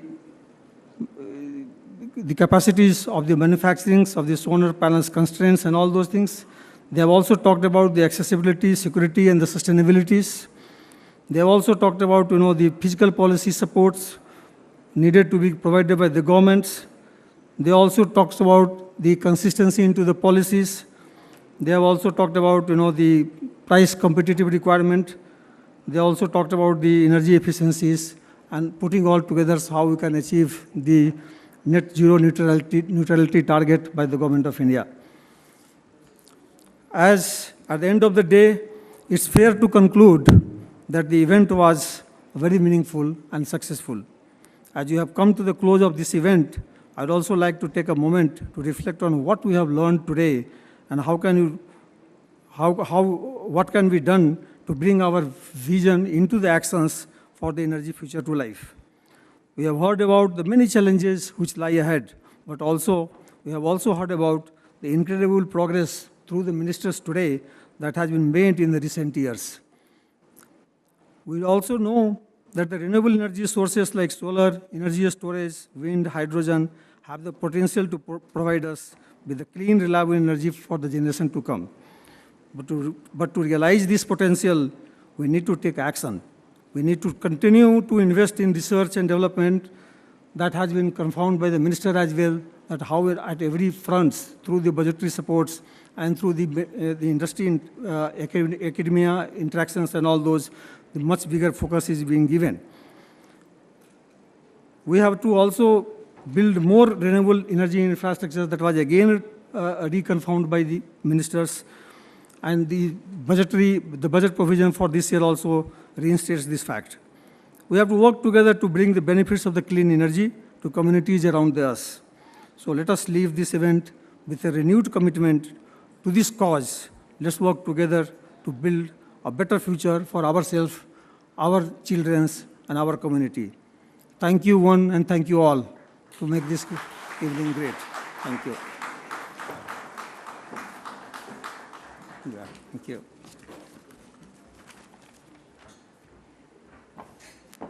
Thank you very much, Mr. Thakur. And as we come to the end of this very thought-provoking, interesting, inspiring, and also insightful event, I'd like to thank our sponsor, Sterling and Wilson Renewable Energy Limited, for their vital support that they've extended to us. I'd also like to thank all our panelists for sharing their take today on how we are actually living through the first truly global energy crisis, and that there is an urgent need now for collaborative actions, not just between countries, but also governments and private partners, industries and businesses, and also citizens, as they develop their short-term responses to the current crisis, the need to reshape the current transition energies, and also to ensure that we make constant efforts towards balancing affordability, security, and sustainability, and rethink energy security in a way that also ensures equitable transition is at its center. And with that, ladies and gentlemen, it's me, Sakshi Batra, signing off. Please do join us for cocktails and dinner, and hope you continue to enjoy the evening with us. Thank you very much. Thank you.